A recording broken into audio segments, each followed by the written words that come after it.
It's the Qingming festival, and the drizzling rain feels like tears falling for those who've passed on. Our boy stands alone in the storm, contemplating the heavy burden of virtue and heavenly power. Yi Chen visits his mentor's grave, grumbling that the old man isn't here to see his progress. He knows his fated death arrives tomorrow, but he refuses to let his master's sacrifices go to waste. Gripping a jade pendant, he recalls how the old man once defied the heavens for his sake. This memento is the only thing he has left to remember the person who raised him. He vows to return next year, praying he has the strength to survive the destiny awaiting him. As he pedals through the dark, he questions if he actually has the power to beat fate. Suddenly, a massive truck emerges from the gloom, its headlights blinding him as it roars closer. The impact sends him spiraling into the air, while a bolt of lightning shatters the silent night. The laws of heaven and earth resonate as the ancient jade pendant reacts to the fatal impact. Suddenly, the memento shatters into pieces, releasing a surge of spiritual energy to shield its owner from death. Back on the cold pavement, the wreckage of the bike lies abandoned amidst the pouring rain. In a hidden room, the strings of fate tremble as the dark ritual meant to claim him falters.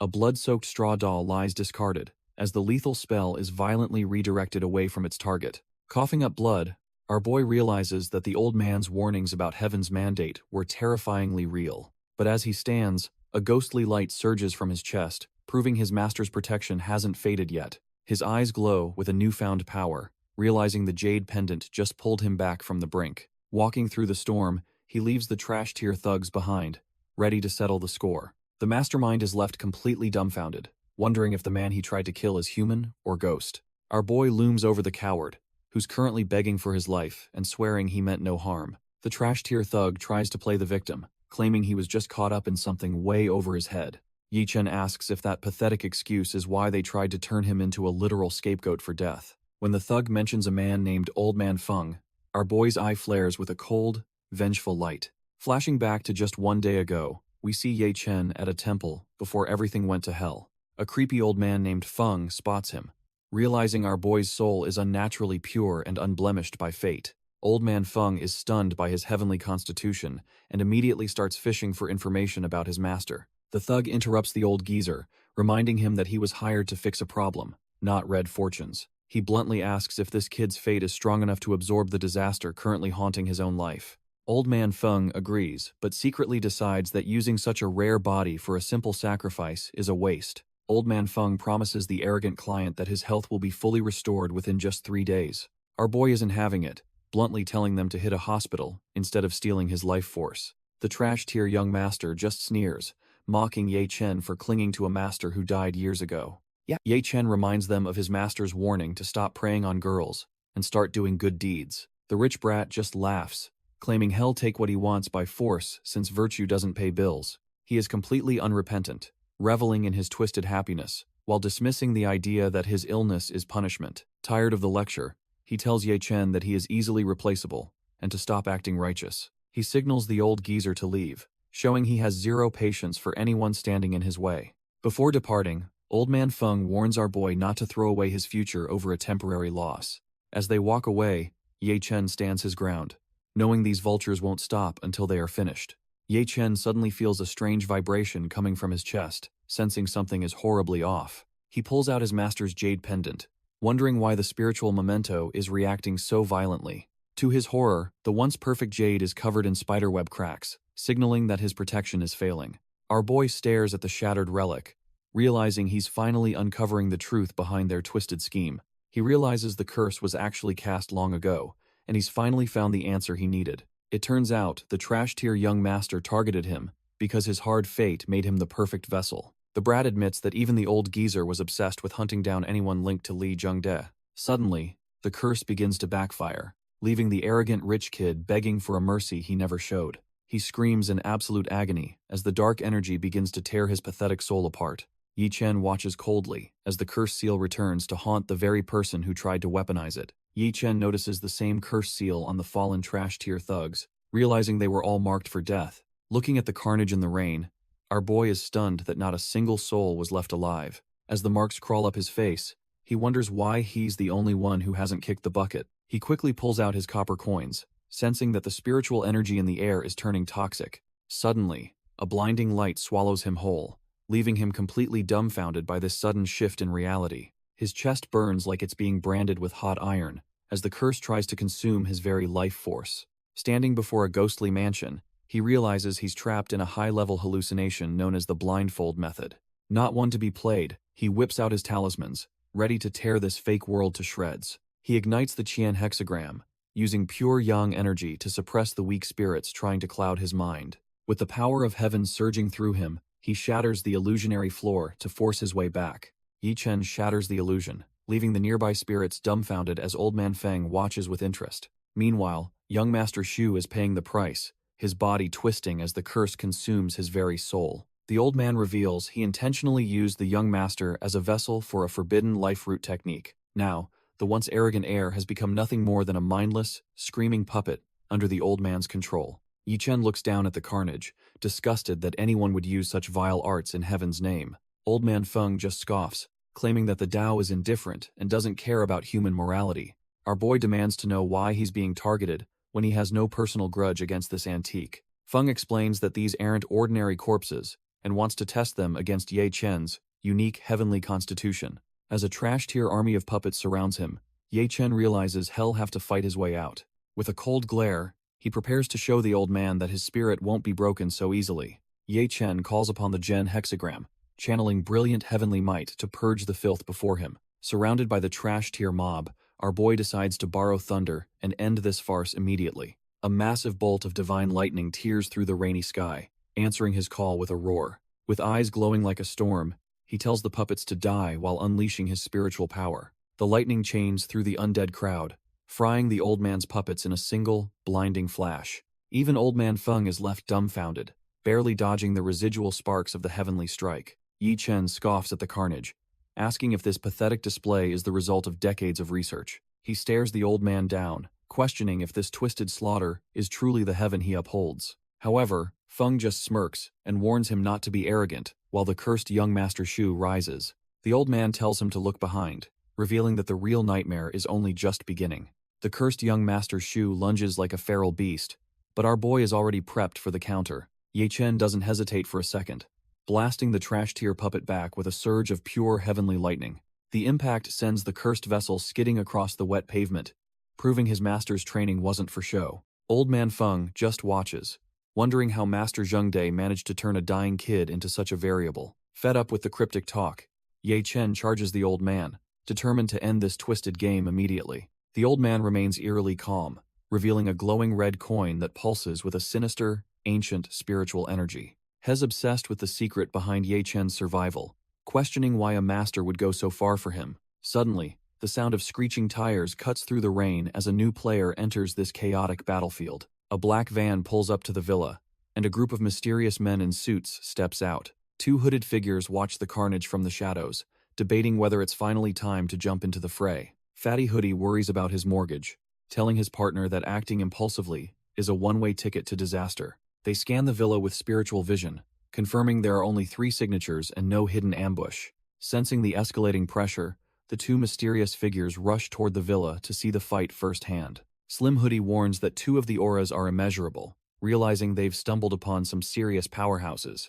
Back in the fray, the cursed young Master Shu lets out a mindless, ear-piercing shriek of pure agony. Our boy Ye Chen shuts him up instantly, slamming the puppet face into the ground with overwhelming force. He keeps the trash-tier vessel pinned down while the heavens roar, matching the intensity of his internal mana. When he notices the initial shocks aren't enough, Ye Chen decides to stop holding back against this monstrosity. He gathers a terrifying amount of lightning in his palm, preparing to unleash a strike that defies logic. A massive pillar of divine thunder obliterates everything in sight, turning the rainy night into a blinding whiteout. Old Man Feng lectures about the nature of puppets, calling them walking corpses that defy the cycle of life. He channels his malice through a cursed coin, weaving red threads of fate to bind his prey. The old man scoffs at the lightning, believing his creation is far beyond the reach of ordinary elemental attacks. Our boy Ye Chen has heard enough, and tells the old fossil that he talks way too much. This sudden defiance leaves the old man dumbfounded as Ye Chen stares him down with icy blue eyes. Sneering, the master puppeteer warns that a newborn calf is only brave because it hasn't met a tiger yet.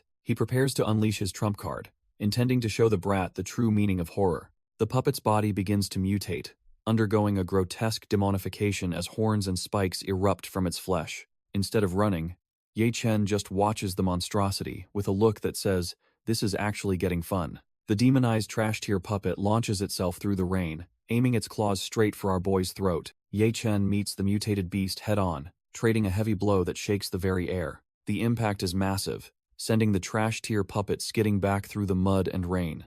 Our boy is feeling the heat, realizing he might have finally bitten off more than he can chew. Blood drips from his chin as he struggles to catch his breath against the overwhelming demonic pressure. The monster doesn't give him a second to recover, launching itself back into the sky for blood. Suddenly, a mysterious figure in a hoodie drops from above, slamming the beast right in its face. This newcomer moves like a shadow, landing with a grace that puts the mutated freak to shame. Standing tall, the stranger intercepts the fight while Ye Chen watches on, completely caught off guard. She casually wonders which idiot decided to start a murder spree right under her nose tonight. Even the old fossil is impressed, mistakenly thinking the puppet's own strength caused that massive shockwave. Old Man Feng is absolutely thrilled to find another brilliant talent ripe for the picking. The girl in the hoodie warns the old fossil to finish up quickly before they lose their patience. He looks at his mutated puppet, sighing that it's a shame such a gem became a mere thug. The big guy rushes to check on our boy, horrified by the sheer amount of damage he's taken. The villain decides to retreat for now, ignoring the girl's demands for him to stay and face her. Furious, she prepares to hunt him down, refusing to let a trash tier scheme go unpunished. Her partner catches her just in time, realizing that chasing that old monster is a death sentence. He identifies the puppet curse on Ye Chen's forehead, recognizing the handiwork of the legendary Fen Yu Jai. She stands there dumbfounded, finally grasping the terrifying level of the enemy they just encountered. They focus on stabilizing our boy, knowing he'll turn into a mindless beast if they don't act immediately. Fatty Hoodie admits his healing spell is just a band-aid, and they need to move our boy immediately. Slim Hoodie is completely dumbfounded, unable to believe that even her partner's skills aren't enough to save him. They decide to retreat, with Fatty Hoodie carrying the unconscious warrior, while Slim Hoodie worries about their next move. As they flee through the rain, she curiously asks for the truth behind the terrifying nature of these puppets. Fatty Hoodie starts reciting ancient records about the origins of humanity and the creation of these walking corpses. He explains how rulers once used these methods to render enemies useless, while Slim Hoodie realizes the scale of danger. Safely inside the van, they plan to hand him over to the External Affairs Division before things get worse. Slim Hoodie hands over her report, still frustrated by the situation, as our boy remains lost in his memories. In a sudden flashback, a younger Ye Chen stares at a mysterious pendant that holds a secret power. His old master gives him the charm, jokingly calling it super invincible to comfort the crying child. Young Ye Chen senses something is off and calls out his master for potentially lying to him. Master Ye puts on a serious face, warning the boy that he must learn to survive on his own. As the old man walks away, our boy reminds him that he always said relying on others beats dying. This sass earns him a swift smack to the head, as the master loses his patience with the brat. Rubbing his sore head, he's told that the pendant is his ultimate lifeline and must never leave him. He stares at the trinket, wondering how a simple piece of stone could ever be considered special or powerful. Master Ye clarifies that while the stone handles disasters, the boy's own growth depends entirely on his effort. Walking toward the exit, the old man sighs about how human malice is far harder to dodge than nature. He gives one final order to lay low, leaving a confused Ye Chen asking when he'll finally return home. With a cryptic look, the master simply claims he'll only be gone for a couple of days. Master Ye admits his trip will likely take a couple of years instead of a few days. He promises to return once his work is done, stepping through the door and into the unknown. Our boy watches him go, never realizing that would be the last time he'd see his master alive. Rain falls over the desolate villa as the flashback fades, returning us to the grim reality of tonight. Old Man Feng admits the master was a legend for seeing the secrets of heaven, even while dying. He proposes a deadly wager, staking the disciple's life on whether he can track the brat down. Young Master Shu collapses as the old man sighs, calling him a trash-tier vessel that has run dry. Looking at the pathetic creature, he decides there is absolutely no use in keeping a broken tool. He clenches his fist, tightening the red mana threads to finish off what remains of the boy. Young Master Xu's head is instantly pulverized into dust as the heartless old man simply walks away. The scene shifts to the provincial hospital, where our boy has been out cold for quite some time.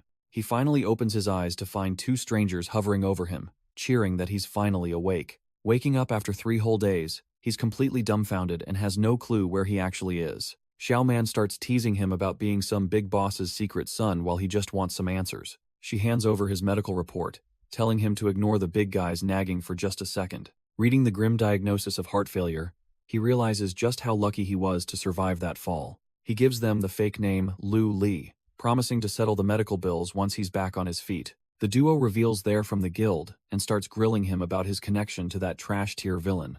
He plays it cool, explaining the blood cure nonsense before they bring up the burial plot he bought recently. He admits it was for his master, wondering why these guild folks are so obsessed with the old man. The big guy promises the hidden Nether Guild will protect him from that trash-tier villain's next move.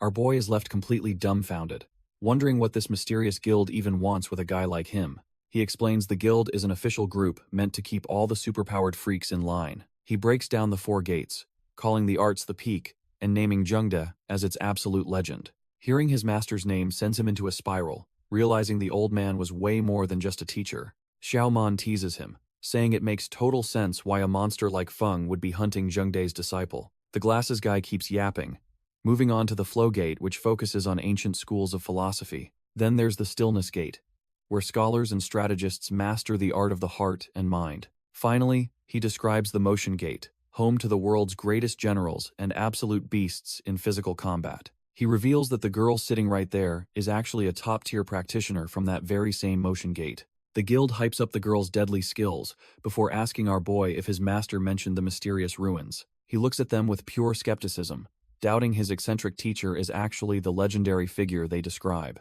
Our boy claims his only lesson was to struggle for survival, leaving the guild members completely dumbfounded. Refusing to stay, he decides that skipping class is a trash-tier habit he simply can't afford right now. While changing, he questions why a high-tier organization like theirs doesn't already have all the official records. Stripping off his gown reveals a warrior's physique, leaving the motion gate expert visibly flustered and speechless. Once he is back in his own gear, he makes it clear he is finished playing patient. The girl hands him a contact card, insisting he reach out the moment that Puppet Master Freak reappears.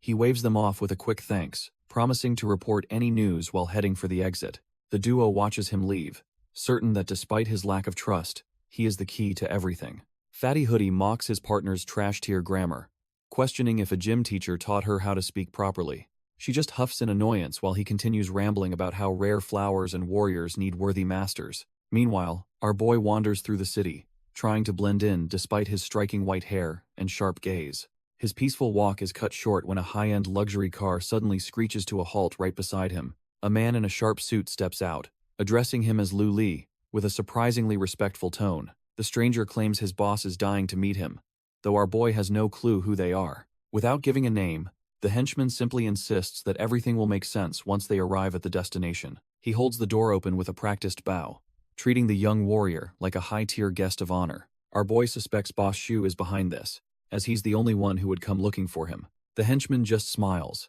impressed by his sharp intuition, while promising that he will be treated with absolute courtesy. The scene shifts to the towering Shu Group headquarters, where a dark plot is finally brewing. Inside, Boss Shu is absolutely fuming, demanding his men find someone to permanently erase Lu Li from existence. The henchman hesitates, warning that the guild is watching the boy closely after the recent villa incident. Money is no object for the grieving father, who offers 5 million for a clean hit within 5 days. He even threatens the man's family, making it clear that failure isn't an option in this game. Brandishing a black card, the boss reiterates that he doesn't care about the methods as long as Lu Li dies. Terrified for his life, the henchman bows deeply and promises to handle the arrangements immediately.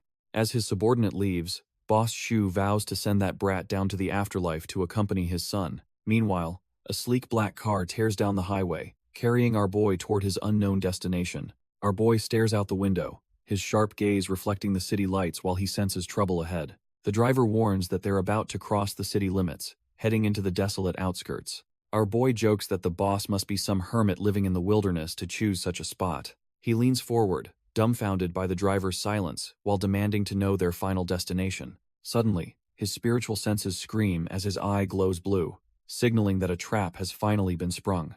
A glance at the rearview mirror reveals a nightmare. As the driver's reflection transforms into a decaying corpse, the man's skin peels away to reveal a trash-tier puppet, its hollow eyes glowing with a sickly green light. The monster sneers that he's a lingering ghost who refuses to rest, its voice dripping with malice. Realizing the car is a cage, he breaks into a cold sweat while looking for a way out. The vehicle swerves violently across the highway, tires screeching as the puppet loses all control. With the city fading behind them, Our boy braces for impact as the car careens towards certain disaster. Yi Chen braces himself, his eye glowing with power as he prepares for the inevitable impact. The car smashes through the guardrail, metal shrieking as it is launched into the empty abyss. Gravity takes over, and for a split second, our boy is suspended in a terrifying, weightless silence. The vehicle slams into the rocky terrain below, a deafening crunch echoing through the desolate landscape. It skids violently across the dirt, finally coming to a halt in a cloud of smoke and debris. Dragging himself from the wreckage, he gasps for air, his lungs burning with every ragged breath. He curses his own negligence, realizing he let his guard down against such a trash-tier trap. Wiping blood from his face, he concludes that the list of people hunting him is growing rapidly. Suddenly, massive wooden pillars rain down from the sky, whistling through the air like divine spears. They pulverize the earth around him, making it clear that the real fight has only just begun.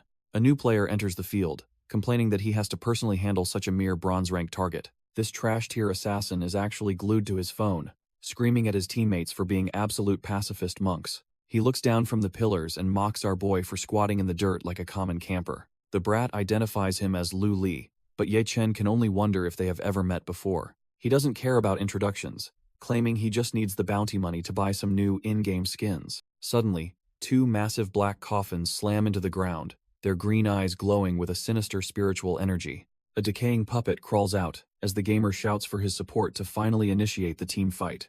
Surrounded by these green-eyed freaks, our boy realizes this kid treats real-life murder like a casual mobile game. Despite his heavy injuries, Ye Chen forces himself to stand, knowing he cannot let his guard down again. The stage is set for a lopsided brawl as the puppets close in to finish the job. Lu Li treats the battlefield like a mobile game, ordering his minions to steamroll our boy immediately. A decaying puppet lunges from above, its green eyes locked onto the exhausted protagonist's throat. Suddenly, a whole swarm of these trash-tier undead rain down from the pillars to overwhelm him. The surrounding chaos intensifies as a puppet smashes right through a nearby car's windshield with mindless force. Yi Chen stands his ground, watching as the puppets surround him like a pack of hungry wolves. One of the transformed suit henchmen tries a desperate aerial strike, hoping to catch him off guard. Our boy doesn't flinch, channeling a massive thundershock directly into the puppet's reaching hand. Lightning arcs through the air, frying the undead attacker before it can even land a scratch. Lu Li is completely dumbfounded, never expecting a supposed target to wield such high-level thunder arts. Surrounded by the mob, Ye Chen prepares to unleash a storm that will wipe these puppets out. Ye Chen channels his lightning, his eyes glowing with the raw power of the Gen hexagram. He unleashes a massive discharge, frying the trash-tier puppets instantly as they try to swarm him. Seeing his fodder get wrecked, the gamer assassin calls upon a much bigger threat lurking in the shadows. He quickly adjusts his strategy, reaching for his next move to regain control of the battlefield. Refusing to back down, the assassin activates a soul-devouring edict to overwhelm our boy's spiritual defenses. Green energy threads snake across the ground, aiming to bind Ye Chen and drain his life force. Ye Chen barely shifts his weight, letting the malicious energy whistle past him with pinpoint precision.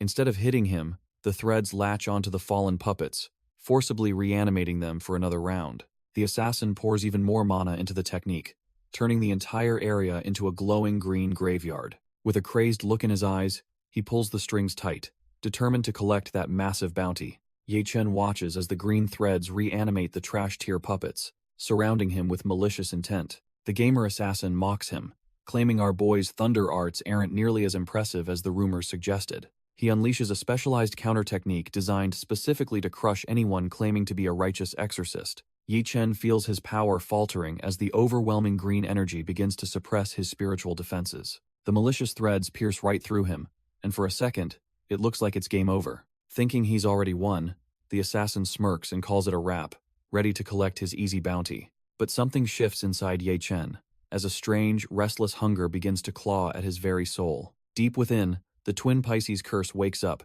starving for the very yin malice the assassin just provided. Realizing the curse actually absorbed the attack, our boy decides to let the assassin face the consequences.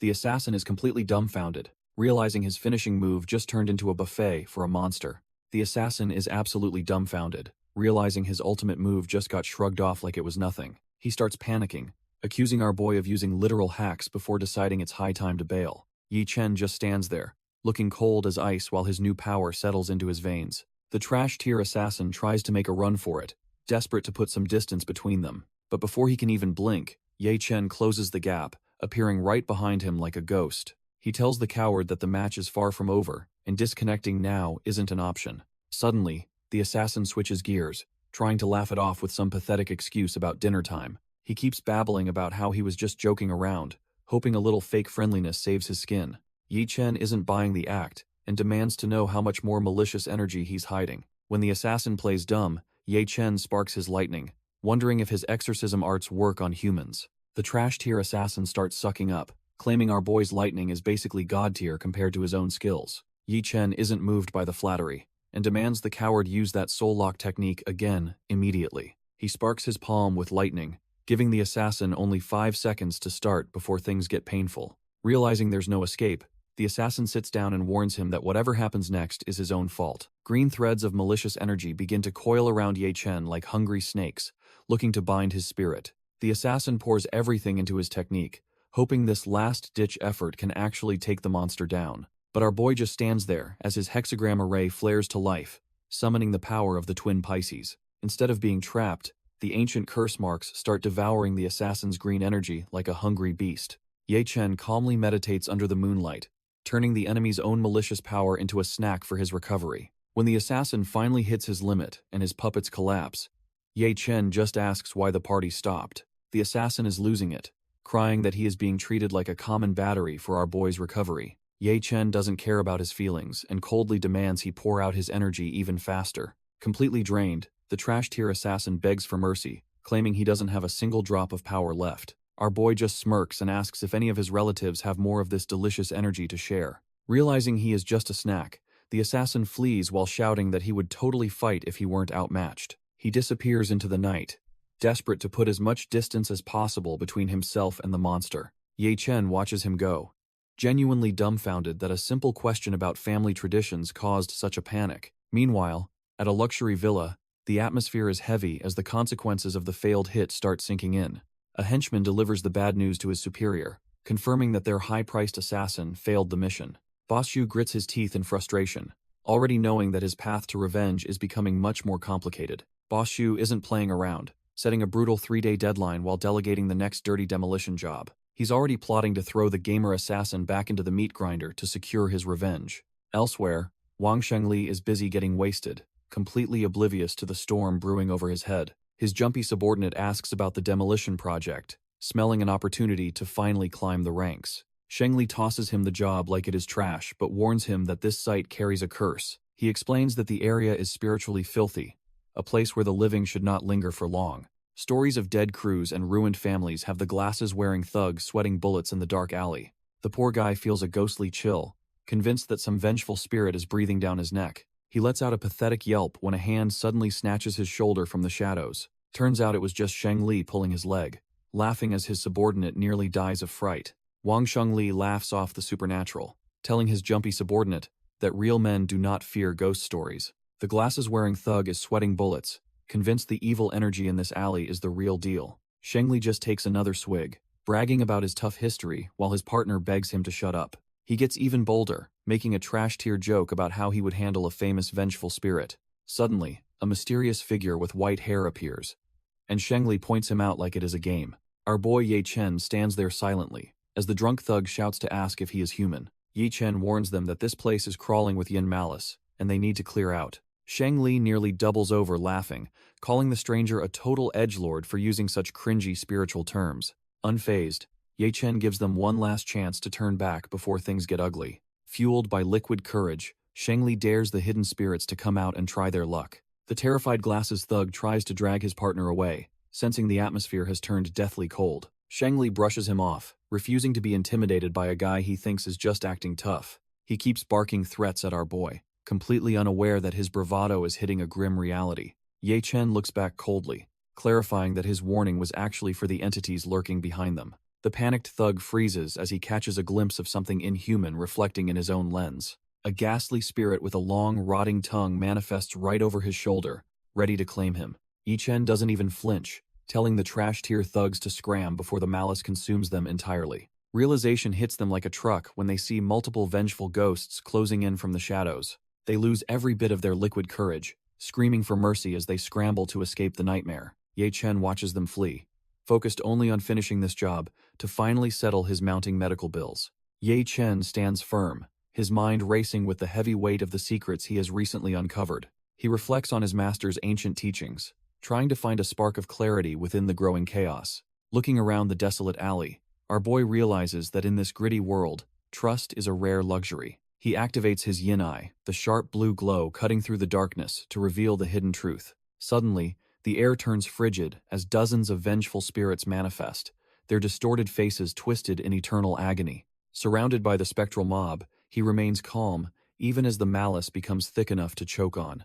He realizes that if he had arrived any later, this place would have become an irredeemable dead zone. Instead of attacking, he tosses spiritual dust, offering a meal in exchange for finding a specific target. The spirits let out blood-curdling screeches as they scramble to devour the energy he just provided them. They swarm together in a chaotic, blue frenzy, desperate to satisfy a hunger that never truly ends. Our boy tells the spirits that since they're dead, they shouldn't linger in the living world anymore. He lets them feast on the spiritual energy, promising to send them to the afterlife once they're full. Suddenly, his eyes narrow as he senses a different kind of malice coming from deeper in the alley. He finally tracks down Wang Shengli, but the guy is currently being pinned down by a thirsty spirit. The ghost lady tells her victim to stop struggling, promising she'll be gentle while she drains him dry. As the spirit demands he open wide, the terrified henchman can only let out muffled cries for help. Yi Chen watches the scene with a cold expression, realizing this trash-tier thug is in way over his head. The spirit is lost in a trance, claiming the essence she's sucking out of him is absolutely intoxicating. Wang Shengli begs for her to stop, but the ghost is greedy and demands even more of his life force. Our boy finally steps in and tells her that's enough, making the spirit wonder if he wants a turn. Yi Chen calls her out for gathering malice, but she tries playing the frail, innocent woman card. Our boy isn't buying the act, noting that her pretty face can't mask that rotten, undead stench. Seeing her cover is blown, the spirit's eyes fill with pure rage as she marks him for death. She pulls out a talisman and begins a dark chant, calling upon soldiers from the spirit realm. Suddenly, the alley is flooded with a swarm of vengeful ghosts, all screaming for a taste of life. With a twisted smirk, she commands her 100 ghosts decree to go forth and devour him whole. A massive spectral head lunges at him, but Ye Chen remains perfectly calm despite the incoming threat. He decides this is the perfect chance to test his upgraded thunder arts on these trash-tier spirits. Our boy channels his power, preparing to unleash the great vigor of thunder over heaven. A blinding explosion of lightning erupts, completely vaporizing the ghosts and reclaiming the alley from the darkness. The spirit leader is absolutely dumbfounded, realizing she's facing a master of the legendary thunder arts. Our boy's lightning surges through the alley, shredding the ghostly minions and forcing the leader to retreat. As the smoke clears, a small glowing boy appears, cowering on the ground while trembling in pure terror. Yi Chen approaches the child, his presence still crackling with the remnants of his overwhelming spiritual power. The spirit leader retreats to the rooftops, cursing the sheer strength of the thunder arts she just witnessed. However, her frustration turns into a twisted curiosity as she realizes she's found a truly high-tier plaything. She vanishes into the night, mockingly telling her little brother to stay alive until they can play again. Yi Chen narrows his eyes, sensing her departure, but focusing his attention on the pathetic soul before him. The boy begs for mercy, desperately swearing that he hasn't harmed a single soul despite his spectral nature. Ye Chen just sighs, asking the kid why he looks so terrified when he isn't even the bad guy. Yi Chen realizes there is no point in being harsh with a kid who looks this lost and confused. Our boy softens his tone, identifying the spirit as Hao Hao, and mentioning how much his mother misses him. The poor kid looks heartbroken, explaining how he felt replaced when his parents had another baby. He admits he tried to sneak back home that night but simply could not find his way back. A sudden, violent memory of a car crash flashes through his mind as the grim truth finally hits. As Ye Chen reaches out, the boy finally understands that he did not just get lost, he actually died. Ye Chen reassures him that even with a new brother, he was always his mother's greatest treasure. He pulls out a photo, explaining that his mother even gave the new baby Hao Hao's very own name. The realization that he was never truly abandoned washes over the kid, clearing away his lingering resentment. Finally finding peace, the boy reaches for the image while crying out for the mother he missed. The memory of his mother's warmth is the only thing keeping the kid's soul from completely fading away. He thanks our boy, finally finding the peace he needed to stop wandering this cold, dark alleyway. Ye Chen offers a final visit, but the kid knows his presence would only haunt his mother's new life. Our boy keeps the grim truth hidden, realizing the kid is better off not knowing his stepfather's bloody secret. Since the window for reincarnation is closing, Ye Chen prepares to take him back to the temple for protection. Turns out the kid didn't actually forget his death. He just forced himself to let go for her happiness. He gently seals the spirit inside the jar, promising to look after him until the next festival arrives. As the sun begins to rise, he can't help but feel the weight of those who never reached dawn. He returns to the sanctuary of the temple, a place where lost souls can finally find some rest. Placing the jar on the shelf, he ensures the little guy is safe among the other forgotten spirits. Yi Chen burns a final talisman to settle the spirits, hoping they find the peace they were denied. He looks over the wall of jars, feeling the heavy burden of being the only bridge for these souls. His phone buzzes with a notification from Wang Shengli, that trash-tier stepdad who is finally sending the payment. Seeing the man's casual invite for a drink makes his skin crawl after everything the kid suffered. He steps into the courtyard to clear his head, but the world of the living rarely stays quiet. A sudden pounding on the gates interrupts him, and he calls out to see who is there. He swings the doors open and prepares to tell another annoying tourist that this place is off limits. It turns out to be the girl from the guild in a tracksuit, playfully asking if he recognizes her. Meanwhile, the moon hangs over a decaying building where the shadows seem to be moving on their own. A younger Lu Li rushes through the darkness, desperate to trade his cargo for his friend's safety. A single candle flickers in the gloom, signaling the start of a very shady meeting. The guild sister stands among a forest of talismans, looking down at her latest acquisition. Lu Li starts sweating bullets, desperately protesting the rough treatment of his precious Dahe. She just scoffs while staring at the massive cocoon where the legendary human puppet is currently sealed. The woman finds it absolutely hilarious that a trash-tier brat like him tried to pet train a killing machine. She warns him that this puppet is no toy, and he needs to listen if he wants protection. Realizing he has no leverage, Lu Li asks how long she plans on borrowing his main combat tool. The guild sister shuts him down instantly, demanding he hand over the promised goods before they talk shop. He produces the spirit children, explaining that the target drained every drop of malice from their souls. She dismisses him like a nuisance, but Lu Li reminds her he still needs his gaming credit payout.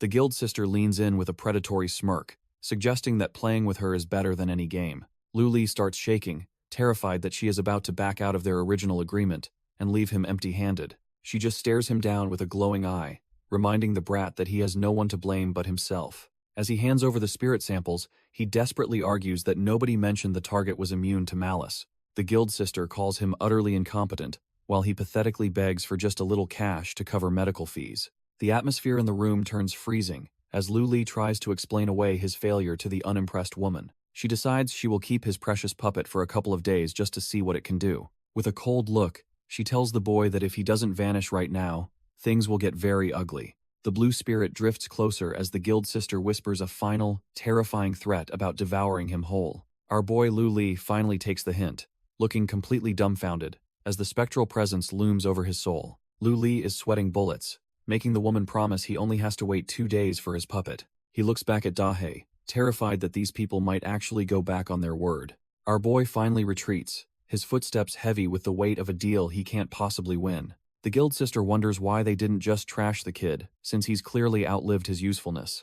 Old man Feng just tells her to be patient, claiming the brat's life is worth more than his corpse. Looking at the bound puppet, the old man explains that human emotion is actually the deadliest curse seal. He sighs about the will of heaven, finding it poetic to meet such a legendary vessel in this state. When asked about their next move, he says the ripples are already spreading across the board. He wears a smug look, knowing exactly how to play everyone like a set of cheap puppets. Suddenly, Lu Li finds himself face to face with Ye Chen, who seems way too excited for this reunion. Ye Chen is stunned she tracked him to the temple, but she just brushes it off as concern. He demands she talk straight, so she brings up how he absolutely cooked Luo Xin with lightning. Our boy isn't buying the flattery, sensing she's fishing for something much bigger than a compliment. Suddenly, she starts acting like their family, begging to meet the legendary master who trained him. She plays the brothers-in-arms card, hoping to snag some secret inheritance or even some juicy gossip. Yi Chen cuts the act, telling her to stop beating around the bush if she wants a favor.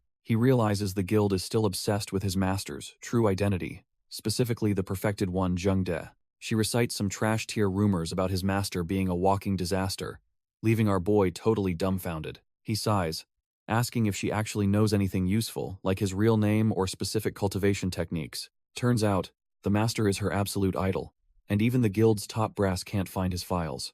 Ye Chen tells her to kick the bucket if she's that desperate to meet his master in the afterlife. Suddenly, Her phone starts blowing up as her partner screams about her vanishing act again. Tao Xiaoman casually lies through her teeth, claiming she's busy on a hot date to avoid the lecture. The ringing echoes through the temple grounds, proving there's no escaping the guild's reach for long. She snaps back at the caller, completely ignoring the fact that our boy is already walking away. Turns out, her partner tracked her down in person, cutting her fake date short with an urgent mission. Hez losing his mind because he risked his bonus, while she's out here flirting with a prime suspect. The mood shifts when he reveals Boss Ixu's entire family was slaughtered just a day ago. Since the carnage looks supernatural, the regular cops handed the bloody mess over to the guild. Yi Chen freezes, realizing the game just got a lot deadlier than some trash tier rumors. Fatty Hoodie orders them into the car, saving him the trouble of a manhunt. The city blurs past as they race toward a crime scene that smells like trouble. He pulls up a file on the demonified young Master Shu, who apparently named his killer before dying. Our boy realizes he's only being treated nicely because his alibi for the massacre actually holds up. Fatty Hoodie confirms that the monster Ye Chen trashed was actually the Shu family's sole heir. Tao Xiaoman gets distracted by the naming logic, wondering why an only child is called the second master. Her partner snaps at her to focus since they're dealing with a high-stakes, supernatural bloodbath, not grammar. He wonders how the Shu family got tangled with a legend like Fen Yu Jai and the assassin Lu Li. She turns to Ye Chen, hoping he has some insight into this trash-tier mess of a conspiracy. Both men just stare in silence, feeling their brain cells wither away from her sheer lack of professionalism. Ye Chen arrives at the scene where the Shu family's goons are swarming like flies around a corpse. Our boy activates his spiritual perception, confirming that this is definitely the source of that trash-tier energy. He stares at the massive villa, which is practically drowning in a thick, suffocating cloud of black miasma. Inside, one of the henchmen is already losing his mind as the curse starts tearing his soul apart. The poor guy collapses, realizing too late that he's just another sacrificial pawn in a much bigger game. A terrified maid witnesses the horror, watching in pure shock as the man literally twists his own head off. She drops to her knees in the dark hallway, her mind shattering from the gruesome sight she just witnessed. Paralyzed by fear, she can barely breathe as the weight of the supernatural pressure crushes her spirit. Suddenly, a dark silhouette looms behind her, and she knows deep down that her time is finally up. Lu Li reaches out to grab her, his eyes glowing with a malicious green light as he corners his prey. The maid cowers on the floor as a chilling laugh echoes through the dark, suffocating hallway. Lu Li looks down at her with a twisted smirk, mocking her for being nothing more than a small fry. She screams for him to stay away, but her pleas are useless against someone this far gone. With a sudden, terrifying movement, the assassin strikes, leaving the poor woman broken and paralyzed by the trauma. Later, the traumatized woman weeps before the investigators, desperately insisting that every horrific detail she saw was real. Chairman Ma lights a cigarette, his face grim as he processes the sheer scale of the mess left behind. His men report that despite using every resource available, they still haven't found the rest of the victims' remains. He knows the fallout from a high-profile entrepreneur's death will be legendary, so he demands to find Lu Li. The wait doesn't last long, as the chairman spots the group arriving just outside the cordoned-off area. The guild specialist waves out to the chairman, bringing our boy and his partner right into the investigation. Chairman Ma smirks, noting that the people he was just talking about have finally shown up. He watches as the guild specialist leads our boy and his partner right to the front lines. As they enter, Ye Chen feels a heavy, suffocating gaze and an overwhelming sense of unease. To cut through the spiritual fog, he activates his yin eye, hoping to see the truth. Even with his vision enhanced, the entire villa remains shrouded in a thick, unnatural cloud of malice.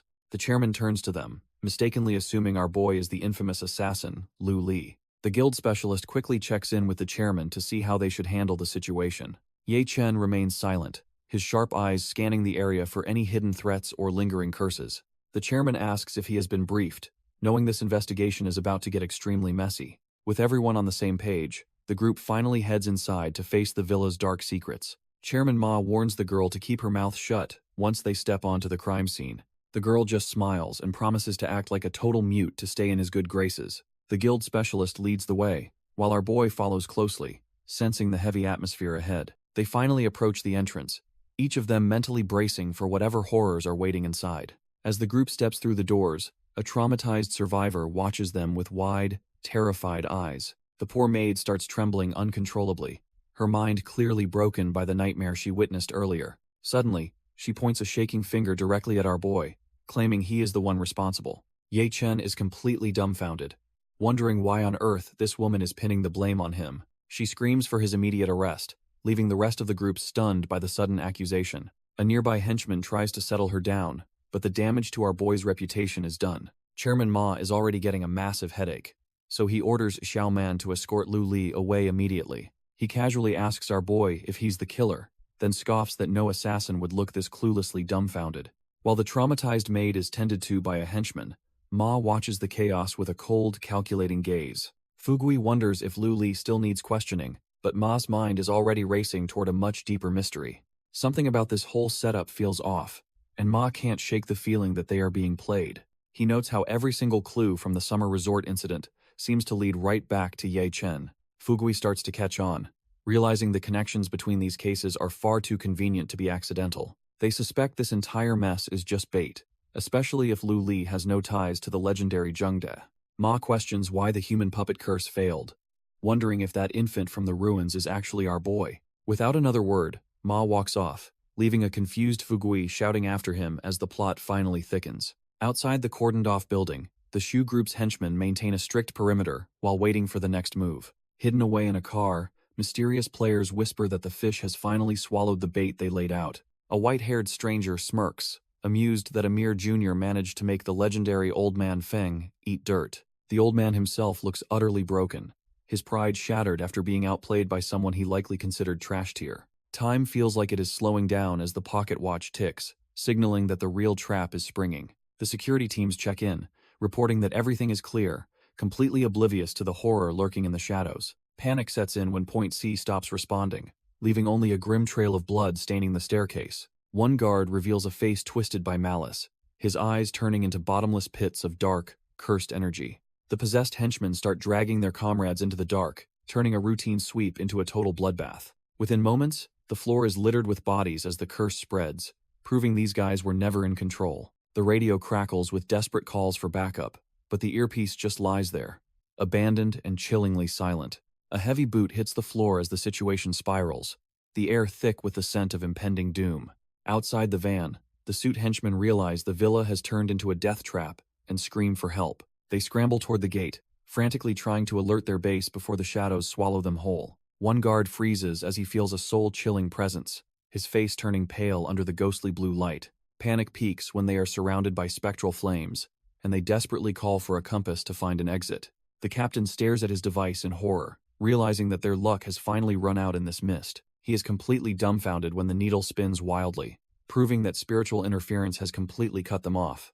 High above the chaos, the hidden hall stands tall under a cold moon, housing secrets darker than any curse. Deep within the facility, the interrogation room waits, ready to break whoever is unlucky enough to be trapped inside. The interrogators press Lu Li, demanding to know why all the evidence points directly to him. Lu Li warns them that if they want to live, they must stay away from that villa after midnight. The officer scoffs, claiming they've locked up plenty of trash-tier hidden ones and won't be intimidated. He demands actual proof that the villa was a setup, rather than just Lu Li's word. The kid just looks down and attributes his warning to pure instinct, unfazed by the intense pressure. Watching from the monitors, Chairman Ma is genuinely impressed by the suspect's absolute nerves of steel. He wonders how a mere high schooler can stay this calm while facing the guild's top brass. Fatty Hoodie is more worried about the fallout, wondering how they'll explain this treatment to Shu Xiaoman later. Ma just shrugs it off, telling his subordinate to figure out his own excuses for the upcoming drama. Suddenly, a panicked guard bursts in with news that the villa situation has officially gone south. Fatty Hoodie is sweating bullets, wondering if our boy actually saw this disaster coming from a mile away. Realizing the stakes, Chairman Ma orders the interrogation stopped, planning to drag Lu Li straight to the scene. Meanwhile, the Shu villa has turned into a literal ghost town, swallowed by a thick, ominous blue mist. Slim Hoodie takes charge, warning her team to stick together if they don't want to get lost. The squad moves cautiously through the haze, feeling the weight of the spiritual pressure crushing down. One henchman notes the fog is getting thicker, sensing that something trashed here is definitely not behind this. Suddenly, Slim Hoodie spots a shadow darting through the gloom and questions if they're trying to bolt. She doesn't hesitate for a second, lunging forward to intercept the runner before they can vanish. The rest of the team is left behind in the swirling chaos, completely dumbfounded by her speed. A panicked subordinate tries to follow, but his partner holds him back, fearing the danger ahead for Xiaoman. Fatty Hoodie insists they stop worrying about their leader because they have a much bigger problem on their hands. He points toward a massive, glowing gate, looming in the mist, demanding his partner look at the inscription above. The character for fear glows ominously, signaling that they have stumbled into something far beyond a trash-tier haunting. Fatty Hoodie explains this is the Gate of Fear, one of the 3 malicious gates from ancient sorcery. As they realize Xiaoman might be in grave danger, strange, snake-like roots begin slithering up their legs. He checks his compass and realizes the magnetic field is totally chaotic, making navigation nearly impossible in this fog. He warns that this malevolent chi causes hallucinations, giving them only 5 minutes before their minds completely snap. Suddenly, a root gets a bit too personal, leading Fatty Hoodie to snap at his partner for being handsy. She barks back, offended at being called a tomboy, while he tries to redirect her focus to the threat. They both realize the tree roots have literally come to life and must be burned away with true fire. Xiaoman weaves a hand seal, calling upon the vermilion bird to lead the way through the darkness. She unleashes the mantra of true flame, incinerating the creepy roots before they can drag them under. Fatty Hoodie lets out a sigh of relief, thinking they finally caught a break from the nightmare. His partner suddenly freezes in terror, pointing at him with a look of pure, unadulterated shock. Turns out, he is casually holding his own severed head, completely unaware that his body is falling apart. She is absolutely dumbfounded, calling the sight hardcore, while he wonders why she is acting so weird. He snaps that these hallucinations are a death sentence if they don't break the gate within 2 hours. Realizing their time is running out, they bolt through the suffocating fog to find an exit. Slim Hoodie spots a shadow playing tricks and prepares to smash the illusion into a million pieces. She throws a heavy punch, tearing through the green mist as the malevolent chi tries to swallow them. Our girl pushes through the suffocating darkness, her martial instincts screaming that something is very wrong. She decides to stop playing games and vows to uncover the trash-tier mastermind behind this smoke and mirrors. Without a second thought, she charges through the temple doors to confront the source of the malice head-on. The heavy doors slam shut behind her, sealed by a glowing spiritual lock that traps her inside. Meanwhile, tires screech as reinforcements finally arrive at the scene to deal with the growing supernatural chaos. Chairman Ma steps out of the vehicle, demanding an immediate update on the situation from his nervous subordinates. A panicked henchman reports that they've lost contact with the surveillance teams, and everyone is on edge. When the chairman asks about the captain's whereabouts, he learns she already led a team into the fog. They stand before the swirling blue mist, realizing the spiritual pressure is far worse than they ever anticipated. Suddenly, the white-haired youth known as Lu Li leaps into the fray, leaving the guild members completely dumbfounded. Lu Li dives into the fog, frustrated that the guild members ignored his warnings about staying far away. He mocks their hesitation, claiming they will be doing nothing but collecting corpses by the time they move. Back at the perimeter, Chairman Ma restrains a worried subordinate, choosing to let the youth test the waters. He sets a strict 3-hour deadline, willing to take the heat if the situation turns into a disaster. Deep within the mist, Lu Li finds himself surrounded by writhing, spiritual tentacles that pulse with ancient malice. Our boy senses the atmosphere is far more oppressive than before, his eyes glowing as he prepares for combat. He immediately calls upon his lightning arts, sending crackling bolts of energy to tear through the suffocating darkness. The thunderous strikes arc across the area, yet the strange vines seem to absorb the brunt of the damage. He realizes with a curse that the zone's heavy spiritual pressure is actively suppressing his lightning techniques. As the tentacles lash out, he understands that surviving this trash-tier trap will require more than just raw power. Ye Chen maneuvers through the air, realizing these spiritual vines are part of a much larger, calculated trap. He lands and identifies the wood element at play, recognizing the area is locked within a complex Keeman formation. Our boy quickly calculates the elemental counters, noting that while metal beats wood, he lacks the necessary tools.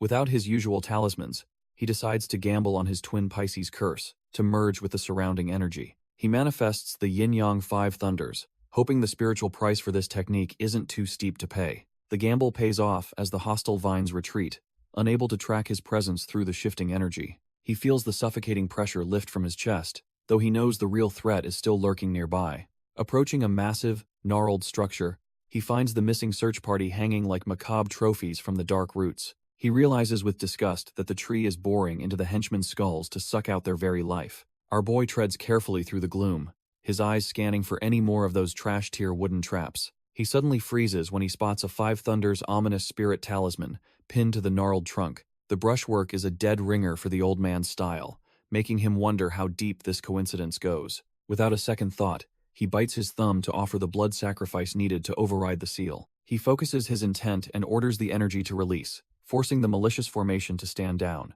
The spiritual pressure evaporates into the night air, finally giving him a moment to breathe. Outside the fog, Chairman Ma checks the time, realizing the hour of the ox is bringing peak danger. A frantic henchman interrupts his thoughts, claiming they have finally uncovered the truth behind this cursed property. The records reveal the villa sits on an old graveyard, and shockingly, Master Ye was the original guarantor. Chairman Ma is stunned to hear Li Zhengde's name, questioning if it's truly the legendary master involved. He crushes his cigarette, frustrated that this decades-old property is only now becoming a spiritual nightmare. He realizes they might be pawns in a larger game designed to force an investigation into Zhengde. Back in the thick of it, our boy Ye Chen descends through the trees like a vengeful spirit. He sticks the landing right on a trash-tier thug, ending the guy's night before it even started. Luli panics and treats the battlefield like a game, shouting for his puppets to strike. The glasses-wearing henchman screams in terror, realizing he's the next target for a total beatdown. Yi Chen doesn't hesitate, channeling his lightning arts to cook the thug's brain with a single touch. He stands over the smoking loser, feeling dumbfounded that these guys thought they could actually handle him. The tomboy subordinate is completely dumbfounded, wondering how the hell the situation just resolved itself so easily. She stares at our boy and her teammate, terrified that this might be another hallucination from the fog. Ye Chen remains silent, his cold gaze making it clear he isn't some trick of the mind. She snaps and demands to know why he is perfectly fine while everyone else is falling apart. Meanwhile, the fatty hoodie is just glad to have his head back, nearly dying from pure spiritual pressure. Yi Chen ignores the noise, focusing on a very peculiar energy he senses coming from the girl. He realizes she possesses a pure yang fire destiny, the ultimate weapon to shatter the gate of fear. He grabs her arm and tells her to pipe down unless she wants to meet an early grave. The glasses-wearing hoodie gets defensive, questioning if this kid is really bold enough to threaten them. The girl is fuming because our boy just swiped some of her blood without even asking first. Yi Chen just shrugs it off, wondering why she is making such a big deal over a tiny scratch. He specifically needs that drop of pure yang blood to act as a catalyst for his next move. With a quick flick, he begins tracing a glowing red seal in the air to channel her energy. The girl calls him a total bastard for using her as a sacrifice instead of himself. Ye Chen ignores the insults, focused entirely on the Li hexagram needed to illuminate this dark formation. He knows if this blood doesn't work, they will never shatter the gate of fear and escape alive. Suddenly, he ignites the double fire technique, commanding the spiritual flames to burn through the malicious fog. The teammate is completely dumbfounded by the sheer intensity of the heat radiating from our boy's strike. Fatty Hoodie is shook, seeing karmic fire, a legendary technique that supposedly only burns away evil energy. As the fog clears, our boy warns them that this creepy mansion feels like a living, breathing entity. When the group asks about their missing captain, Ye Chen decides the only way is to head inside. He gives them a choice to either stay put or follow him to uncover the truth. However, he warns that during the hour of the ox, the malevolent spirits will be at their peak. The girl is clearly pissed at his attitude, while Fatty Hoodie just shrugs at the dangerous situation. Realizing she can't survive alone in this hellhole, she quickly changes her mind and follows him.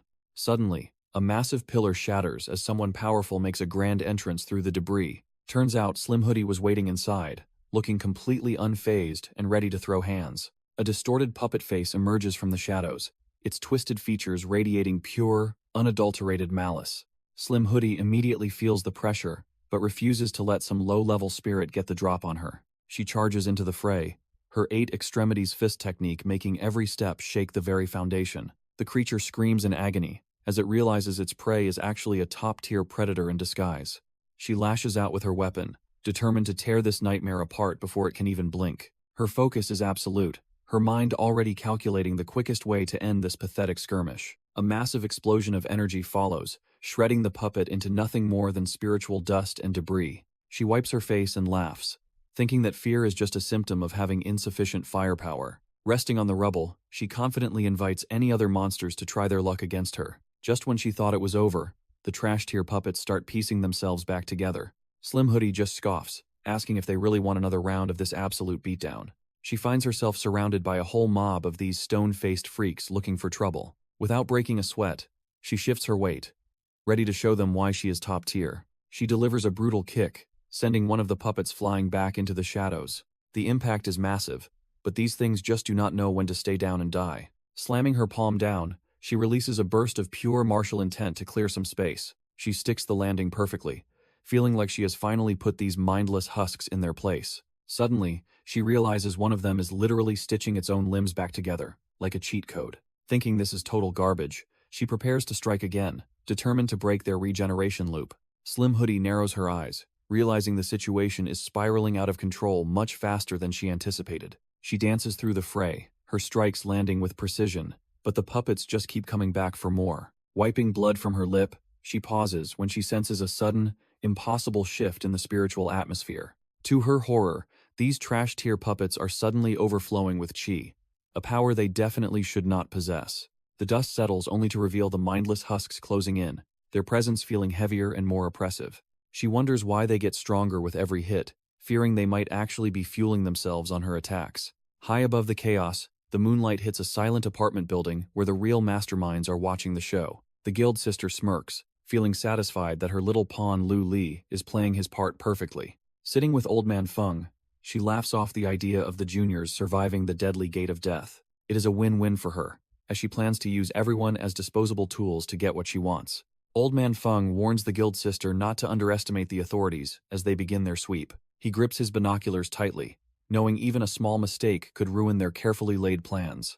The guild sister just scoffs, confident the investigation team won't find their trail before the sun rises. Below them, the suit-clad henchmen scour the pavement, completely unaware they are being watched from above. The two masterminds remain perched on the edge, enjoying the view of the chaos they have unleashed. Meanwhile, Slim Hoodie is busy tearing through the trash-tier puppets with her high-level martial arts. Her eyes glow with focus, as she pushes her spiritual perception to the limit to find a weakness. She lands a crushing blow that should have ended it, but the impact feels strangely hollow. The mindless husk barely flinches, standing its ground despite the massive damage it just took. She finally realizes the terrifying truth. These things are actually converting her own physical force into power. The trash-tier puppets swarm her from all sides, and she realizes she is in way over her head. Suddenly, an eerie green light floods through the window, signaling a violent shift in the spiritual atmosphere. Out of nowhere, Lu Li drops in with white hair, shouting for her to move if she wants to live. His eyes flare with an intense blue light as he fully taps into his hidden spiritual reserves. He instantly manifests a massive Keeman formation, commanding the wind itself to follow his every whim. Our boy just smirks, looking completely at home amidst the chaos he is about to unleash. He moves like a blur of blue energy, carrying out his orders with terrifying, god-tier speed. Slim Hoodie is left completely dumbfounded, wondering why this nervous wreck is suddenly acting like a seasoned master. With a single fluid motion, he shreds the regenerating husks into nothing but useless, tattered scrap. She just laughs it off, admitting that he might actually be a tiny bit stronger than her after all. Just as the trash-tier puppets start regenerating, Slim Hoodie realizes they are actually getting stronger the more they fight. Lu Li isn't even breaking a sweat, telling the group to step back while he handles these bottom feeders himself. He summons a dark, swirling mass of energy, motivating his spectral pets to earn their next meal. With a casual wave, he lets the shadows loose, sending them screaming toward the remaining undead husks. The spirits tear through the formation, devouring every bit of spiritual energy until nothing but dust remains. Fatty Hoodie is left completely dumbfounded, wondering how a nervous wreck just cleared the field in one move. Slim Hoodie gets suspicious, questioning how he could possibly hide his chi from someone with her level of perception. Our boy just shrugs it off with a smirk, claiming his unique constitution is just a natural-born gift. While Fatty Hoodie rushes to check on his captain, the tension in the air finally begins to settle. Lu Li looks at the fading energy in his palm, realizing his little guys are becoming quite the picky eaters. The investigation team is left speechless, realizing this kid's power might actually dwarf their own captain's. Lu Li stands tall, his presence shifting as he prepares to unleash something truly monstrous.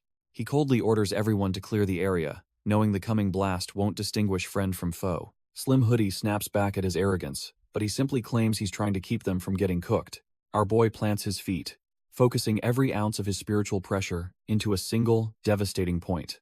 A massive pillar of dark energy erupts, tearing through the sky and obliterating the remaining cursed remnants. The sheer scale of the explosion proves he's not just some trash-tier assassin playing games. The team is nearly blown away, terrified by the raw, malevolent energy radiating from the blast zone.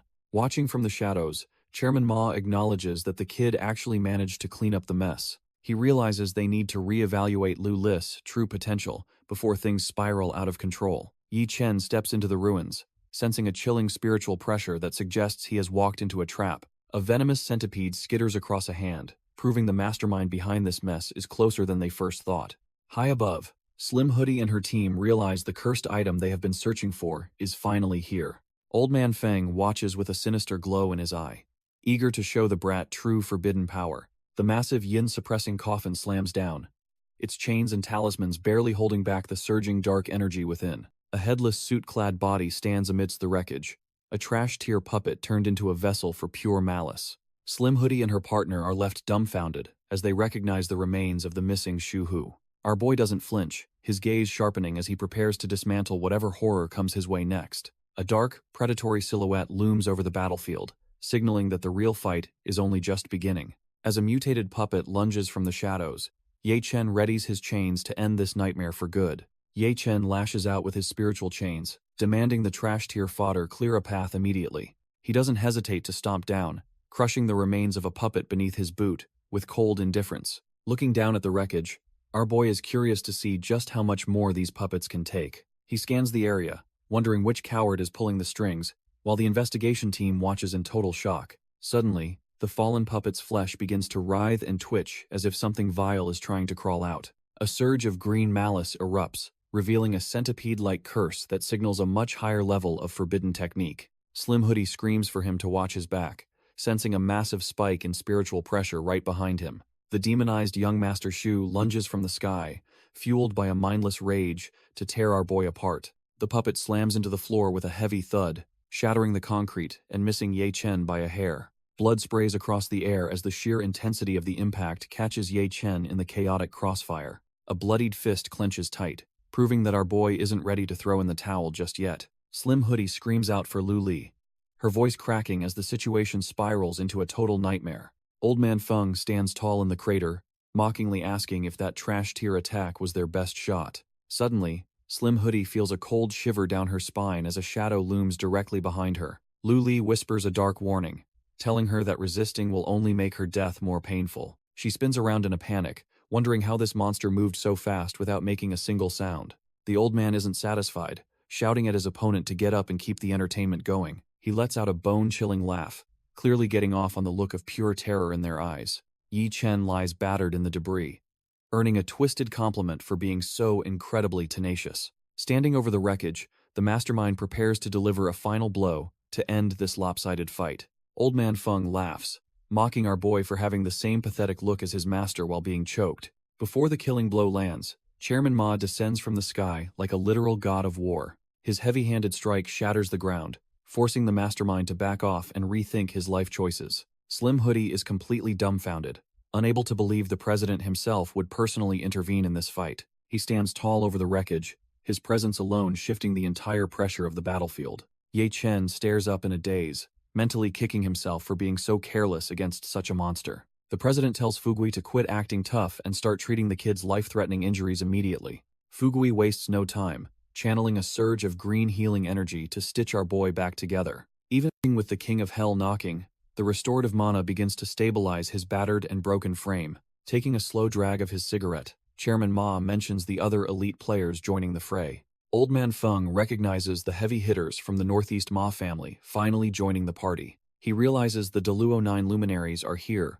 for whatever valuable prize is hidden inside that coffin. The old mastermind's nose wrinkles as he catches a foul, fox-like stench lingering in the air. Turns out the powerhouse standing before him is actually a high-ranking junior from the prestigious Ma clan. Their spiritual pressures collide in a massive shockwave, turning the entire area into a chaotic monozone. Chairman Ma just keeps walking, wondering how a trash-tier mouth like that hasn't been shut permanently yet. Suddenly, Lu Li slides into the conversation, casually telling the old man not to ruin the vibe. He cheekily suggests that the old man should just hand over the coffin to the girl nearby. Chairman Ma isn't working for free, jokingly asking for an appearance fee after putting on such a show. Old Man Feng snarls that he'll only get paid if he manages to survive the next 10 seconds. The ground suddenly erupts in a violent shockwave, nearly blowing our girl right off her feet. She tries to reposition, but the sheer force of the blast is tearing the environment apart. Even with her elite training, she's forced to hunker down as the pressure becomes absolutely suffocating. Turns out that trash-tier old man trapped her in a gravity field, making her body feel incredibly heavy. High above, the masterminds look down from their monolith, completely satisfied with how the heist turned out. The guild sister mockingly thanks them for the assist, claiming they finally secured the treasure they wanted. Slim Hoodie is ready to chase, but Chairman Ma stops her, knowing it's a losing battle for now. The villains take to the skies, laughing as they disappear into the clouds with their mysterious coffin. She wonders if they're being too soft, but Fatty Hoodie's urgent shout quickly shifts their focus elsewhere. He reports that Lu Li is unconscious, but something dark and unnatural is lurking deep within his body. Fatty Hoodie tries to patch up our boy, but his healing arts are getting swatted away like flies. Chairman Ma steps in, sensing that there isn't just one nasty spirit squatting inside Lu Li's body. He prepares to exert his family's authority, curious to see which ghost thinks it can outmuscle a Ma. Suddenly, a massive spectral fox erupts from the kid, catching even the seasoned chairman completely off guard. As the pressure mounts, he realizes Lu Li isn't just a host, he's a cage for something truly monstrous. The chairman backs off and lights a smoke, admitting he nearly got his hand bitten off by being reckless. A blood-red shadow manifests, forcing the chairman to swallow his pride and apologize for disturbing this ancient entity. He tries to play diplomat, asking the immortal entity which path it follows while Lu Li's eyes glow with hunger. The possessed boy doesn't want to talk, lunging forward with a feral scream for something to eat. Even as a giant spectral claw looms over him, the chairman stands his ground, realizing he's in deep.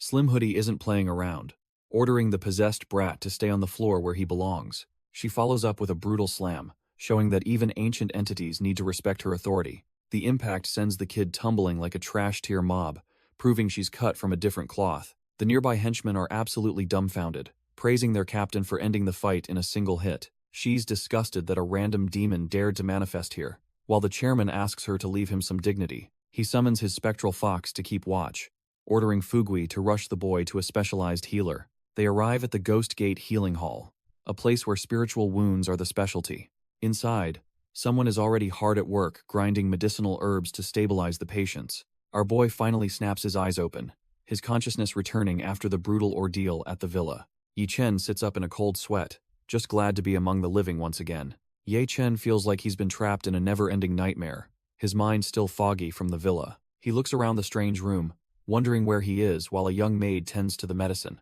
Meanwhile, Old Man Feng is losing his mind because the prize he risked everything for is gone. Turns out the coffin was a total bait, and the guild sister can't help but laugh at the switch. The old man isn't alone though, as the blue spirit follows him through the dark, eerie woods. The guild sister demands to know why a legendary practitioner like him is out here meddling. Feng just gives a creepy smile, claiming he only wants to borrow a little something from her. She isn't buying it, mocking the old man for trying to steal her thunder after his failure. He doesn't care if she likes it or not, telling her she'll just have to swallow her pride. His gaze turns lethal as she mocks his status, proving that a cornered minister is still a top-tier threat. The rival minister suddenly drops from the canopy, reminding everyone that he isn't the only powerhouse in the 6 ministers. Hez clearly out for blood, launching a high-altitude strike to prove these trash-tier opponents are beneath his notice. His landing shatters the earth in a massive crater, but he quickly realizes his flashy entrance didn't actually hit anything. Suddenly, a soul-chilling presence emerges from the mist, radiating a level of pure malice that halts his momentum entirely. Before he can even process the threat, a monstrous human puppet lunges forward with speed that defies all logic. The rival minister is completely dumbfounded, realizing too late that he's stepped into a trap far above his pay grade. A spectral green glow flares from the creature's hand as it prepares to show him why he should have stayed home. With a brutal slam, the beast pins the high and mighty minister into the dirt like he's nothing but a common bug. Pinned and helpless, he desperately warns them not to push their luck, while he's literally being crushed into the soil. The guild sister just laughs and records his pathetic, flustered face while Old Man Feng enjoys the free show. The guild sister warns the defeated trash-tier minister that even his superiors answer to the mysterious 5 elders. She casually decides to claim the coffin, noting that a full-scale war wouldn't benefit anyone right now. Their monstrous puppet hauls the heavy artifact into the mist as the group makes their quiet exit. The minister wonders why they'd bother with an empty box, but she promises the real nightmare is just starting. Meanwhile, at the Hidden Hall headquarters, the atmosphere is thick with tension and unanswered questions. Fatty Hoodie worries they're wasting time, but Chairman Ma knows things are about to hit an irreversible point. He starts spilling the tea on the yin-suppressing coffin, a secret so heavy it has the higher-ups sweating. Turns out it's linked to ancient ruins, where one coffin nurtures corpses, while the other suppresses restless souls.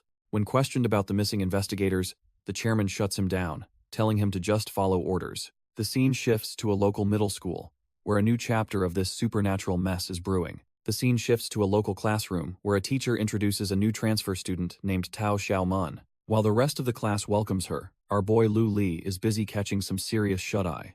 The teacher uses the moment to lecture the class about arrogance and students who lack any self-awareness. He finally loses his patience, screaming at the slacker to wake up and pay attention for once. Lu Li groggily lifts his head, wondering if the torture of the school day is finally over. He does a double take when he spots the newcomer, wondering if his mind is playing tricks on him. The teacher immediately starts grilled him about his white hair, ordering him to dye it back by tomorrow. Despite the lecture, he admits that Lu Li is a top-tier genius who never drops in the rankings. Tao Xiaoman gives him a knowing look, telling him she will be in his care from now on. The bell finally rings, releasing the students into the hallway as a new supernatural game begins. Lu Li tries to bail, but Tao Xiaoman baits him with info about his missing master. Our boy stops dead in his tracks, clearly dumbfounded that she actually has a solid lead. She leans in, claiming there are people who even know the truth behind his mysterious origins. Turns out his master didn't work alone when burying that cursed coffin over a decade ago. The accomplice was none other than Chen Yuan Kui,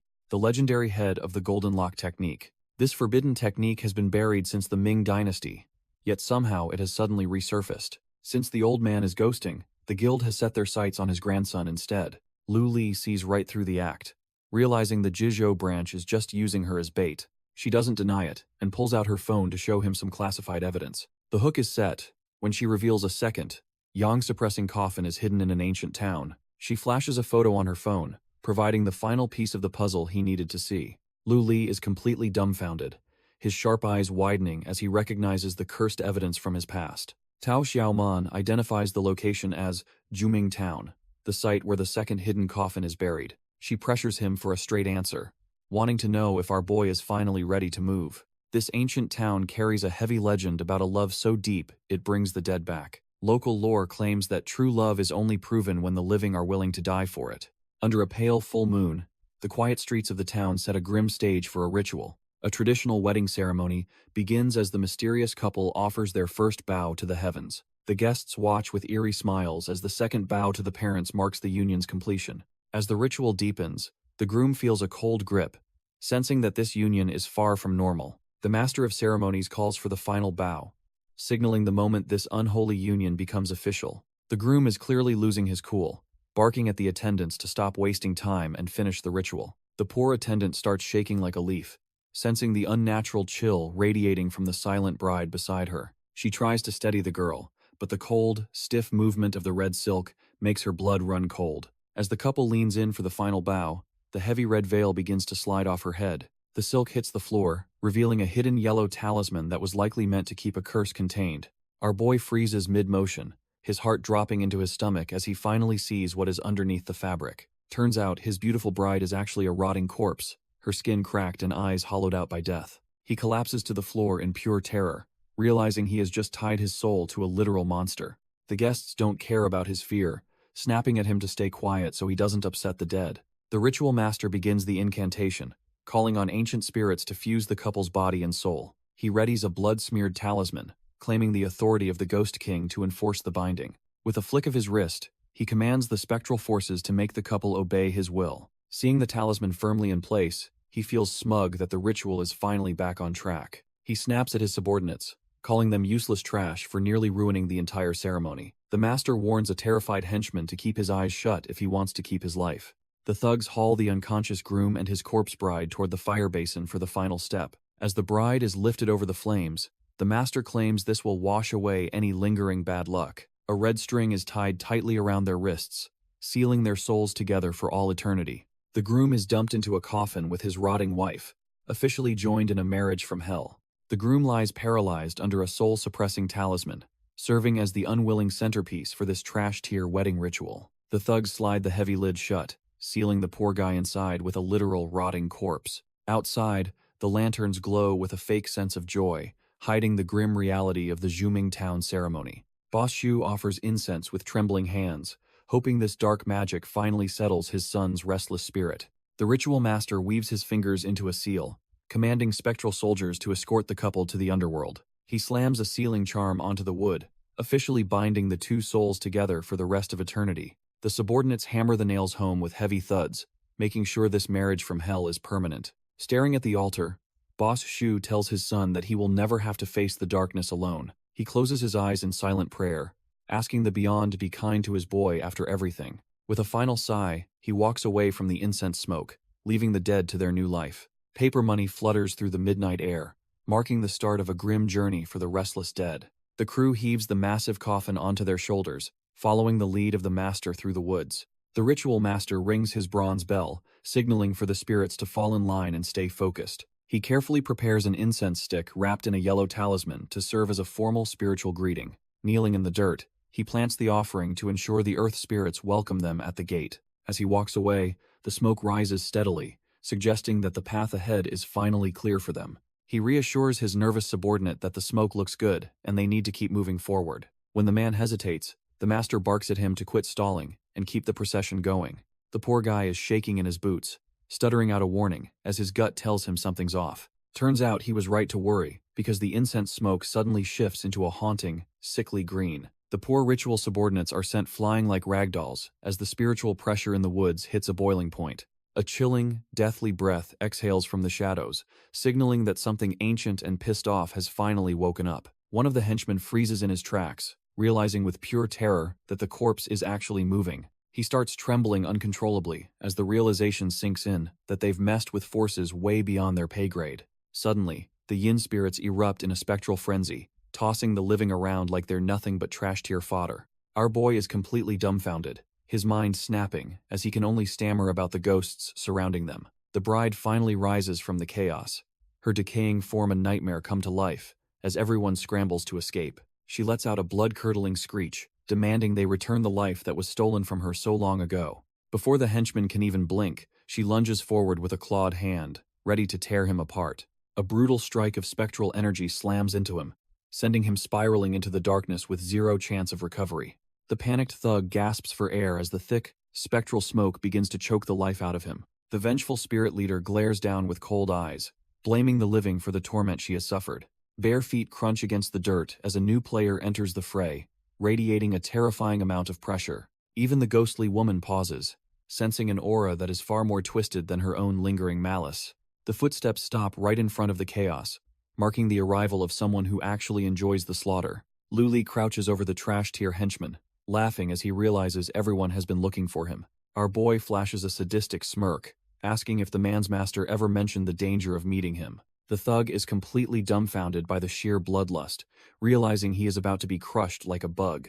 A massive burst of spiritual energy erupts as Luli stomps him into the dirt without a second thought. He stands over the broken mess, disappointed that his prey was so pathetic and weak in the end. The spectral bride looms over the carnage, her presence chilling the very air in the dark forest. Luli stands amidst the bodies, completely unbothered by the vengeful spirit now tethered to his side. He flashes a wicked grin, knowing this new alliance makes him even more of a nightmare for his enemies. With a casual command to move out, he leaves the mangled remains of the thugs to rot. The duo vanishes into the mist, leaving behind a silent graveyard as a testament to their overwhelming power. Meanwhile, the scene shifts back to the mundane world, where the sun shines through a quiet classroom window. Tao Xiaoman stares at her phone, sensing that the Yuyin Guild is definitely cooking up another trash-tier scheme. Our boy just laughs and asks if his suspicious behavior is really that easy for her to read. She remains on high alert, trying to figure out exactly what this monster in a student's skin is planning. Suddenly, he moves with terrifying speed, leaving the captain completely dumbfounded and breaking her composure. Tao Xiaoman stands there, completely frozen, unable to process how quickly this monster just flipped the script. He displays a message mentioning a legendary artifact that could finally reveal the truth about his master's fate. Luli casually tosses the phone back, deciding they will head to Zuming Town once the weekend arrives. She can't help but celebrate, thrilled that she finally secured a deal with the school's most dangerous student. The scene shifts to the prestigious Tao family courtyard in Beijing, where the morning air feels unusually heavy. An old woman rants loudly, refusing to let her granddaughter associate with anyone from the cursed Li family. Old man Tao just sighs, telling his wife to stop getting so worked up at her age. They argue over whether they should meddle in the younger generation's business or let things play out naturally. He reminds her that without Li Zhengde's intervention years ago, their family wouldn't even exist today. She just glares back with a look of pure offense, asking if he is actually calling her ungrateful. The old woman goes full nuclear, threatening to split up and keep Xiaoman all to herself. Old man Tao just laughs it off, pointing out they are both way too old for this drama. That comment only fuels her fire, as she raises her cane to teach him some respect. He desperately tries to smooth things over with some cheesy flattery while catching a face full of wood. Once she leaves, he sighs, hoping his small contribution finally settles the score with the Li family. The story shifts to Zuming Town, a place that looks more like a graveyard than a tourist destination. Our boy Lu Li is dumbfounded by how empty the streets are despite the town's famous reputation. Xiaoman notes that the ghost bride's curse turned this once lively spot into a total trash-tier wasteland. They walk through the desolate streets, sensing the heavy spiritual pressure weighing down on the entire area. Xiaoman complains that finding the inn is impossible since the local energy even makes the GPS get lost. They find the Eight Gates Inn, a place with a name as sketchy as the town itself. With no other options in this trash-tier town, our boy and Xiaoman step inside. The moment his foot hits the floor, Lu Li feels a sharp, unnatural ripple of spiritual energy. Turns out the whole town was hiding in here. But Lu Li senses a familiar, dangerous aura. He scans the crowded room, wondering if his senses are just playing tricks on him. A greasy manager greets them, layering on the flattery while calling them the cream of the crop. Not taking any chances, Lu Li immediately activates his yin eye to see through the facade. The man offers them the last luxury suite, acting like the perfect host to lower their guard. As they head upstairs, the place looks suspiciously normal, which only makes our boy more paranoid. Watching the guests gorge themselves, he is dumbfounded by how normal they try to act. The manager leads them to a room, boasting about his shop's superior feng shui despite its remote location. As he keeps rambling about his popularity with the ladies, our boy Lu Li starts checking the furniture. Finding a thick layer of dust, he immediately realizes this trash-tier boss is lying about the room's occupancy. The manager shifts the topic, explaining the town's eerie silence is due to the Zhu family's ghost marriage. He describes the tragic fate of the groom, who was found hanging from the town's archway recently. Lu Li isn't buying the ghost stories and bluntly points out that this place is far from clean. The man doubles down, claiming his lineage as a celestial master heir makes this inn a spiritual sanctuary. He strikes a ridiculous pose while trying to upsell a protective talisman for a massive family price. Lu Li just stares at the con artist, completely unimpressed by the flashy performance and fake credentials. He points to some questionable trash on the floor, reminding the boss they were strictly talking about hygiene. Liu Santong tries to laugh off the awkwardness after Lu Li calls out his terrible hygiene. The manager pivots, trying to sell Tao Xiaoman a fake heirloom talisman by promising it enhances beauty. Our boy isn't having it, and snatches the trash-tier paper right out of the con artist's hand. Lu Li exposes the fraud, noting the real celestial master lineage hasn't even reached the 100th generation. The manager stands there, completely dumbfounded, his entire scam falling apart in front of his eyes. He gets defensive and warns of a bloody disaster, mentioning a master who recently went missing. Lu Li's eyes widen as he connects the dots between the missing man and the golden lock technique. He realizes this loudmouth might actually have a lead on the person they've been hunting for. Tao Xiaoman drops the act and urgently demands to know where that mysterious master went. Sensing a payday, the boss smirks while Lu Li tells his partner to just buy the junk. Liu Santong starts yapping about his glory days, but our boy just wants him to get to the point. They head deeper into town, leaving the loudmouth behind as they follow the trail of the missing master. The con artist watches them go with a smug look, clearly thinking he has just secured a massive payday. They arrive at the Zhu family compound, where a massive sum was spent on a shady ghost marriage ritual. Lu Li inspects the premises and asks if the talisman on the door came from that same mysterious master. An old woman explains a kind fat master gifted her the charm because she was all alone. Our boy immediately suspects the innkeeper they just met, wondering if that trash-tier scammer is actually the source. Turns out, the old woman has no clue who Liu is, and does not recognize the name of his inn. Tao Xiaoman and Lu Li are completely dumbfounded when she claims the Eight Gates Inn does not even exist. The woman breaks down in tears, lamenting her son's lonely fate while our heroes realize they are being played. Tao Xiaoman offers her condolences to the grieving mother, feeling the weight of the family's double tragedy. As they walk away, our boy realizes the inn they visited shouldn't exist, smelling a massive spiritual rat. Lu Li grows suspicious and asks why a massive organization like the guild only sent one lone rookie. Tao Xiaoman tries to play it off with some trash-tier acting, calling him Big Brother to dodge the question. He immediately calls out her fake vibes, telling her to act normal because the cutesy act isn't working. She drops the act and demands to know what he actually discovered about the mysterious door talisman. Turns out the brushwork matches the fake they bought earlier, meaning the charm is totally useless for protection. Tao Xiaoman is ready to rush back and expose the scam, unable to stand the old woman being tricked. Lu Li stops her, arguing that since no money was stolen, the lie actually gives the woman some peace. He presses for the truth about the guild, and she admits Chairman Ma is currently off gathering serious backup. Lu Li realizes the situation is way beyond the guild's control, which is why they sent a rookie. He suddenly senses a shift and tells Tao Xiaoman they need to sprint back to the inn immediately. When they arrive, our boy is dumbfounded to find the entire building has vanished into thin air. He realizes the old woman was right all along. That inn never actually existed in this town. A sharp gong rings out as a warning for the living to clear the path for the dead. Lu Li stays sharp, sensing a massive surge of spiritual energy approaching from the thick mist. Suddenly, a crew of creepy paper figures emerges from the fog, lugging a heavy coffin between them. He knows these paper dolls are bad news, usually meant for transporting the living or snatching wayward souls. Seeing the leader is actually human gives him some relief, as a ghost leader would mean instant game over. He recognizes the man as a paper effigy artist, recalling some old lore his master once mentioned. Liu Santong brags about the ancient lineage of paper effigy makers who can manifest divine beings from simple paper. He mocks their current lack of ambition, insisting heads summon legendary grandmasters to scam the heavens themselves. Our boy Lu Li is absolutely terrified, desperately trying to escape the old man's unhinged spiritual lectures. The eccentric manager just roars with laughter, promising a beatdown if the kid doesn't start showing some respect. Lu Li ends up in tears, completely overwhelmed by the sheer absurdity of the situation he's found himself in. A masked figure suddenly appears, cryptically warning him that misfortunes are coming and no one can be trusted. He stands dumbfounded, as a voice commands the living to clear the path for the passing dead. The paper figures march past in a haunting silence, their hollow eyes staring into the very mist itself. Alongside Tao Xiaoman, he ponders the mysterious prophecy regarding the hour of the pig and its hidden meaning. Glancing at the time, he realizes the clock is ticking toward a nightmarish shift in the town's energy. Tao Xiaoman loses her patience, screaming for the manager while threatening to turn the inn into a bonfire.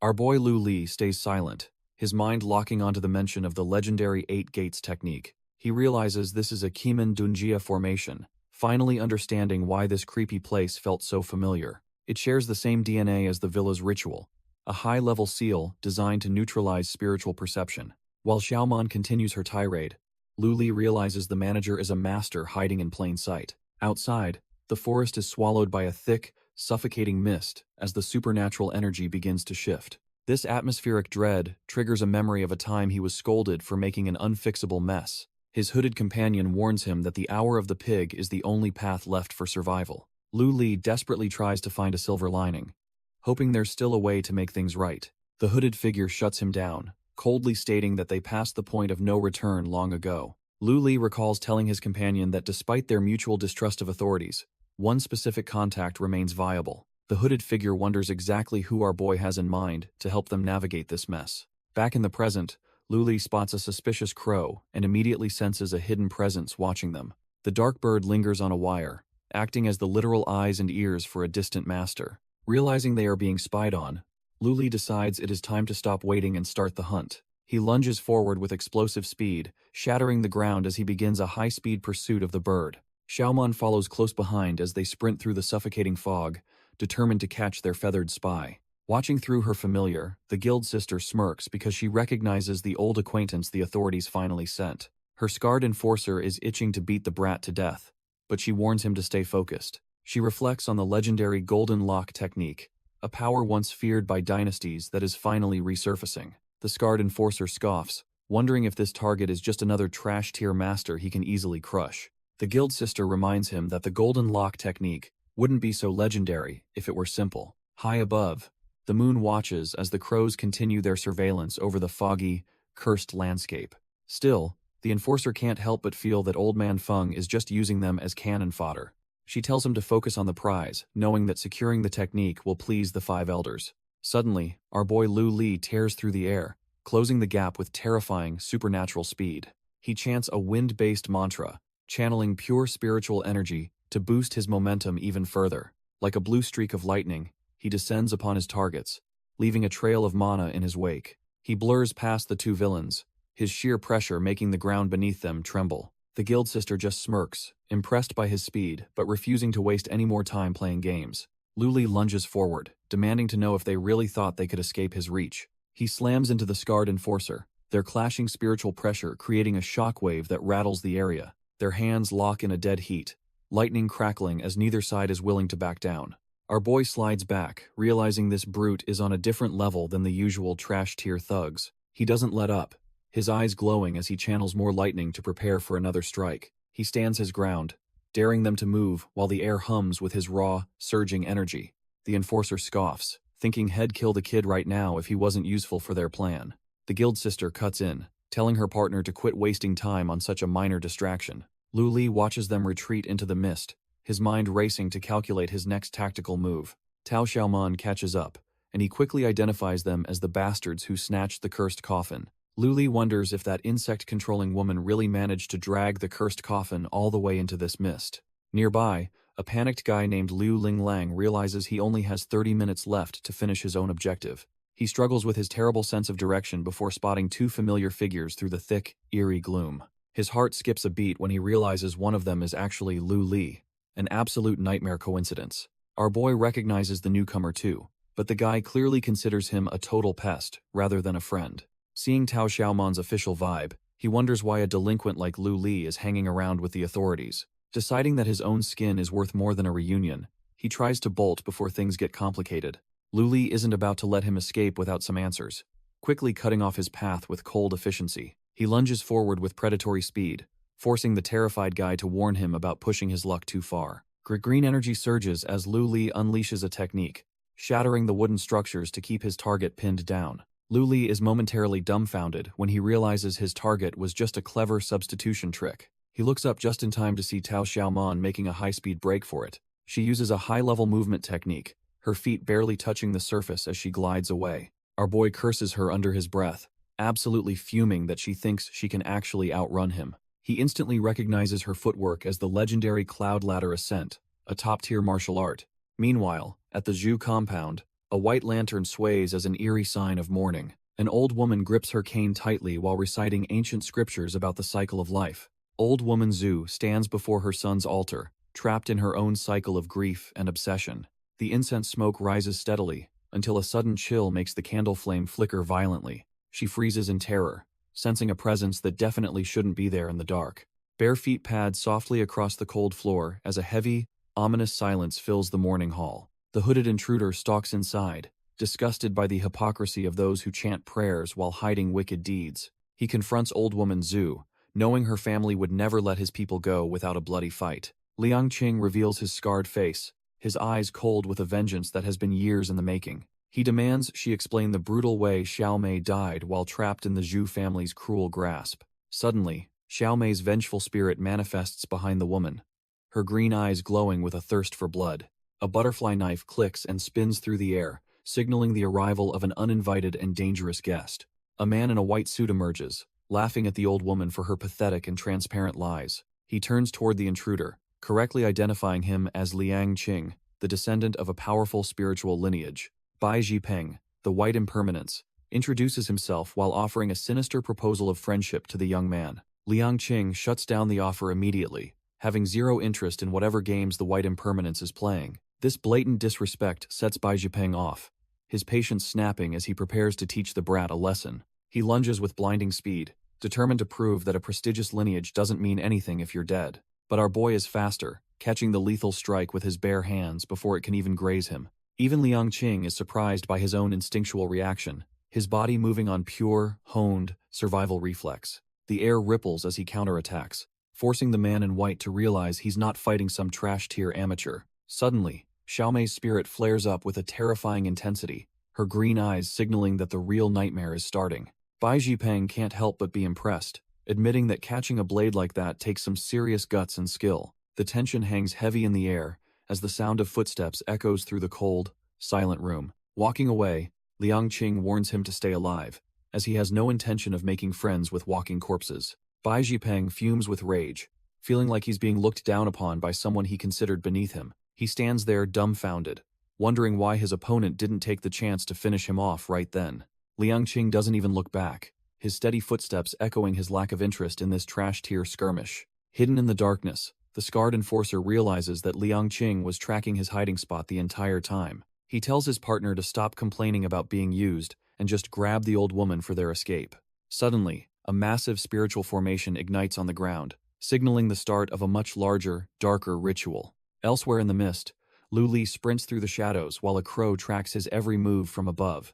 Our boy senses someone hot on his heels and glances back, realizing he hasn't shaken his tail yet. The sound of boots hitting the pavement rings out as the gap between the hunter and the hunted closes. Tao Xiaoman lunges through the air with insane agility, determined to pin Lu Li down before he slips away. Tao Xiaoman closes the distance, her strike cutting through the air with lethal precision. Liu Linglang hits the deck, completely dumbfounded by the sheer speed of the attack. He snaps back, calling the authorities nothing but persistent dogs for not letting him go. From the shadows, a cold blue light flickers as a familiar presence steps into the fray. Lu Li towers over him, his white hair, a clear sign that things are about to get messy. Tao Xiaoman joins him, both of them realizing this trash-tier runner might actually be a lure.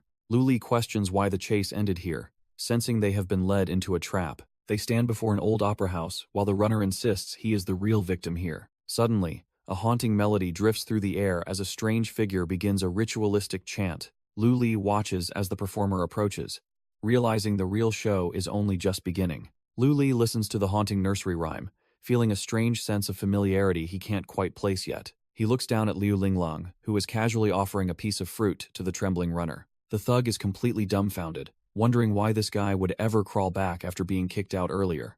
Despite the insults being hurled his way, Liu Linglang just keeps grinning and insisting they eat some fruit. Lu Li realizes this trash-tier situation is getting complicated and notes the boy has plenty of explaining to do. Liu Linglang takes a bite, explaining that the hour of the pig has officially sealed the entire town off. He dares them to follow him into the shadows if they aren't too afraid of meeting their maker tonight. Our boy and Tao Xiaoman have no choice but to follow the eerie guide toward the darkened opera house. They step into the gloom, sensing that the boundary between the living and the dead is thinning fast. Nearby subordinates tremble in fear, wondering if they should flee before the spectral chill consumes them both.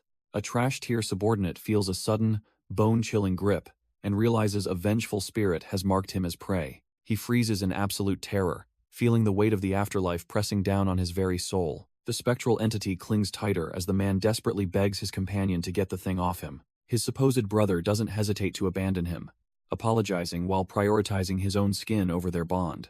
The victim realizes that without a distraction they are both doomed, but his pleas fall on deaf ears. More ghostly hands emerge from the darkness, hungry to consume the life force of any living soul nearby. The subordinate screams in agony as the cold touch of the dead begins to overwhelm his physical form. He gasps for air, realizing too late that the town's curse doesn't allow for any survivors tonight. Meanwhile, the opera house stage comes alive with performers reciting a haunting tale of fate and tragic parting. The guild sister watches the performance, knowing the boundary between humans and ghosts is about to vanish completely.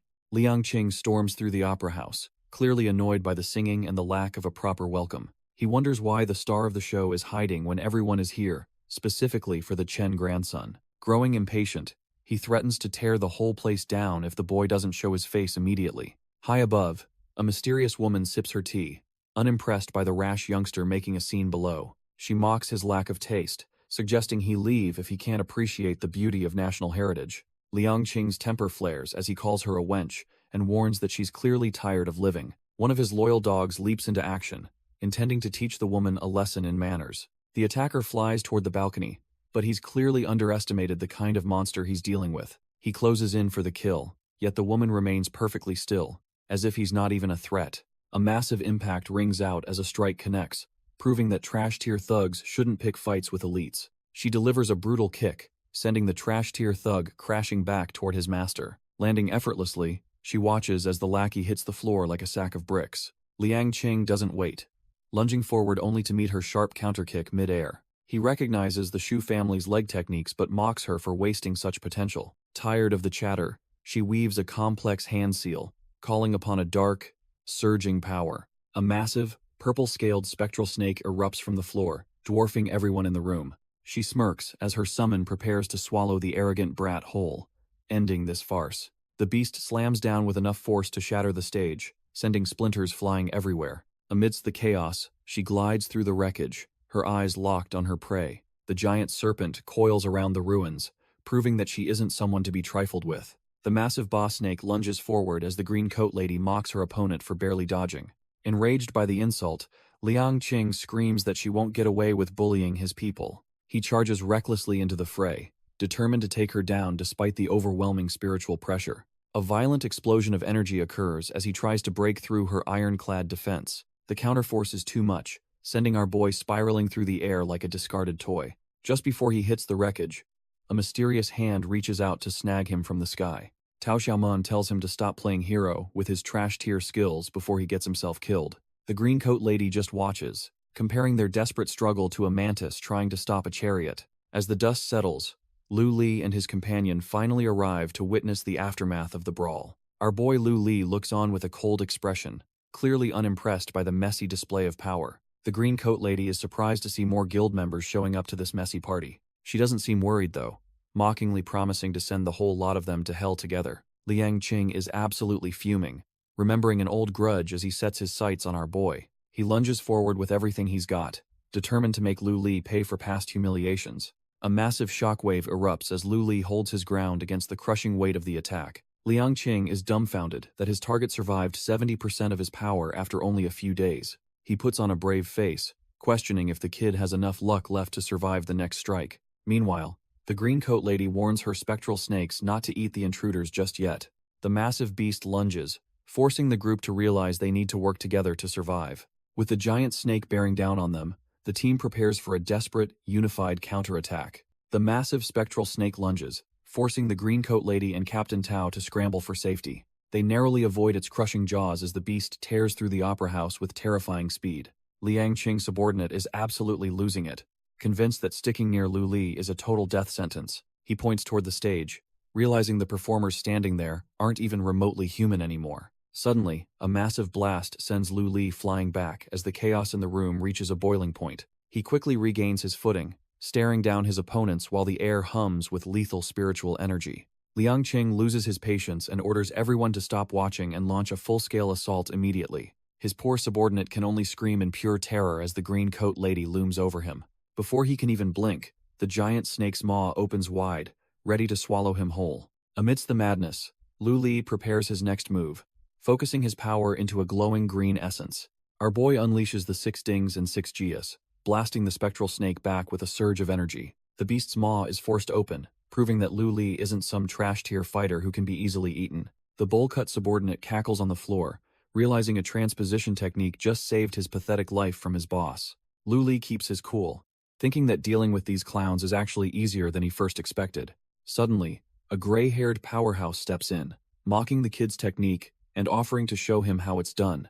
A violent explosion rocks the entire area, proving this newcomer is definitely not cut from the same cloth. The green coat lady and her crew stand dumbfounded, watching the battlefield get completely flipped by this mysterious expert. Our boy hits the dirt hard, realizing his spiritual pressure is nothing compared to the monster standing over him. The expert strolls off into the smoke, calling him a mongrel, and warning that joining the wrong sect is fatal. Wiping the blood from his mouth, Lu Li fumes because he was pushed into a fight he tried to avoid. The expert mocks our boy for getting heated, clearly thinking he's already won this little skirmish. Bleeding out, Lu Li remembers asking his master what to do against a monster he can't outrun. Back then, he thought the ancient teachings were just a fancy way of telling people to stay out of trouble. Master Ye corrected the brat, explaining that the mountain hexagram represents a weight that can crush the unprepared. He taught that when the pressure is too much, forcing it is suicide, which Lu Li jokingly called quitting. The old man snapped that it's actually about staying grounded and using defense to find a lethal opening. In the present, those words finally click, as Lu Li stares down the man who just humbled him. The expert lunges in for the kill, confident that his spiritual pressure has already broken the kid's spirit. Suddenly, Lu Li's hand ignites with a heavy, ancient power that feels like the weight of the world. He executes the mountain upon mountain technique, stopping the powerhouse cold and proving he's not some trash-tier brat. Lu Li catches the expert's fist, the impact shaking the very foundation of the opera house. Liu Santong watches from the sidelines, his eyes widening as he recognizes the weight behind that defense. Our boy stands like an immovable peak, channeling the Gen hexagram to nullify every ounce of spiritual pressure. The nearby subordinate is completely dumbfounded, unable to comprehend how a brat could survive such a lethal blow. Liu Santong just smirks, realizing the kid has finally tapped into the true essence of his master's teachings. He muses that true strength flows like a breeze, while remaining as steady as the moonlit hills. Looking directly at the chaos, the old scammer wonders if the powerhouse even realizes he has already lost. The expert tries to pull away, but Lu Li's grip is like an iron vice crushing his confidence. With a predatory glow in his eyes, Lu Li decides it is finally time to go on the offensive.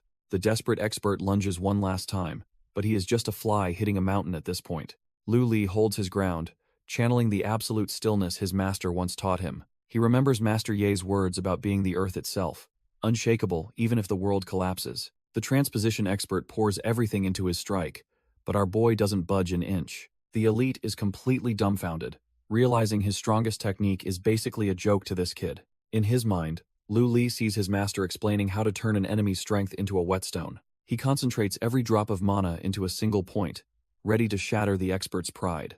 With a roar, he unleashes a strike that feels like a mountain falling from the heavens. The impact is so brutal, the expert coughs up blood, his supposedly perfect defense shattered like glass. Liu Santong watches from the sidelines, recognizing the legendary Gen Mountain technique in the boy's form. When a trash-tier subordinate asks questions, the old scammer just tells him to get lost. The green coat lady summons her massive spectral snake, forcing Tao Xiaoman and her subordinate to scramble away. She commands her beast to protect the scarred enforcer, desperate to keep their heavy hitter in the fight. The transposition expert is absolutely livid, unable to fathom how a mere brat is making him look so pathetic. As the giant serpent strikes, our boy hears his master's voice asking how to handle a sudden counterattack. He focuses on the seclusion of Mount Heng, a secret technique designed to make his presence vanish entirely. The beast bites down on nothing but empty air as he slips through the world like a ghost. His master's inner lecture continues, calling him an idiot for not using the ley lines to teleport behind. The elite is left dumbfounded when he realizes the kid has already appeared right at his back. With a cold gaze, our boy prepares to deliver a lesson in true power that the expert won't forget. Mana crackles through the ancient marks on his arm, signaling the end for anyone standing in his way. The transposition expert's eyes widen in pure terror as he realizes he completely miscalculated our boy's speed. Lu Li doesn't hesitate, slamming his strike down with enough force to shatter the very foundation of the stage. The elite coughs up dust, cursing how this brat is just as annoying as his trash-tier master once was. He thinks he's won by summoning a massive serpent, laughing because he believes the boy's aura is finally exposed. While the subordinate panics, Liu Santong remains cool, knowing there's more to this fight than meets the eye. He explains that Lu Li is using his body as a lightning rod, funneling the enemy's power into the earth. The expert claims a moving mountain is easy to topple, but our boy just scoffs at the flawed logic. Panic sets in for the henchman as he realizes the hooded figure nearby isn't just some random spectator. Liu Santong asks the mysterious stranger for his name, sensing a deep mastery of the mystical arts within him. With a sharp smirk, Liang Qing finally reveals himself, ready to throw his own hat into this chaotic ring. The transposition expert is absolutely dumbfounded to see Liang Qing, realizing the grandson of a legend is now involved. Suddenly, the spectral snake lunges forward with a roar, aiming to swallow our boy whole in one massive bite. Lu Li doesn't flinch, launching his Mount Heng technique to intercept the beast with overwhelming spiritual pressure and force. Seeing his summon countered so easily, the expert's face twists in pure terror as his confidence completely evaporates. Our boy doesn't give him a second to breathe, diving from the sky like a vengeful god of thunder. Desperate, the expert triggers his golden body technique, hardening his skin into stone to survive the incoming impact. Lu Li just smirks, calling upon the weight of Mount Song to crush whatever pathetic defense the man has left. The ground shatters as the strike connects, proving that years of tempering mean nothing against our boy's monstrous talent. While the onlookers watch in stunned silence, Lu Li stands over the broken elite, mocking his vanished arrogance. The expert coughs up blood, lamenting how a decade of training his indestructible body was destroyed in an instant. Huang Dong screams in frustration, unable to accept that even an apprentice treats him like trash-tier fodder. Our boy stands over him with cold eyes, making it clear that his life ends here, regardless of his past. Terrified, the elite begs for mercy, promising to reveal a dark secret about Zuming Town to save his skin. He mentions a second hidden coffin, but before he can finish, a massive spiritual pressure fills the air. The lady in green decides he's outlived his usefulness, ordering her massive serpent to devour the failure. Lu Li senses the incoming strike, his instincts screaming that this isn't just some simple pet. Instead of letting him die, our boy snatches the expert away just as the scales brush past them. They narrowly escape the crushing jaws, soaring through the air while the arena crumbles beneath the beast's weight. The expert is dumbfounded by his ally's ruthlessness, realizing he was nothing more than a disposable tool. As Lu Li lands, the dying man gasps out a final warning to stay away from the cursed coffin. Huang Dong draws his final breath, leaving our boy with a cryptic warning to stay away from the coffin.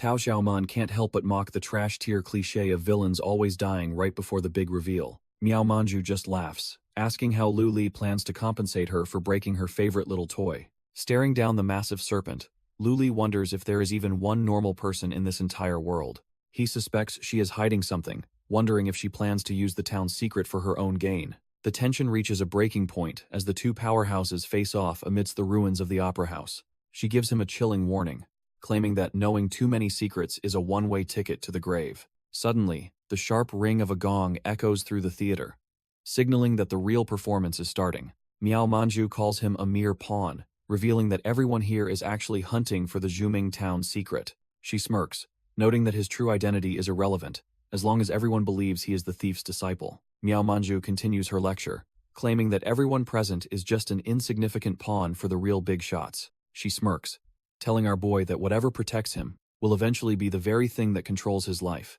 Lu Li senses a sudden shift in the air just as a massive structure comes crashing down nearby. Through the dust and debris, a mysterious silhouette emerges with a creepy little spirit perched on his shoulder. Miao Manju recognizes the newcomer as an old fogey named Chen Jiazi, clearly annoyed by his terrible timing. She doesn't waste a second and commands her massive serpent, Xiaobao, to lunge forward and stop the intruder. The ritual master warns the girl not to meddle, while she threatens to tear down the entire house. Before the snake can land a bite, it's suddenly sliced and restrained by nearly invisible, razor-sharp lines. Watching from the sidelines, Liu Santong is completely dumbfounded when he realizes he's looking at legendary puppet threads. The hooded figure suddenly appears and warns Liu Santong to back off, though the old man isn't pleased. Liu Santong is losing his mind, wishing he'd just stayed home instead of ignoring the warning signs. He frantically calls out for our boy and Liu Lingleng to stop spectating and start helping him. The old man recognizes the legendary puppet threads and realizes a monster like Zhou Muye has arrived. Miao Manzu is left hacking up dust, cursing the arrival of the man she calls Zombie Zhou Muye.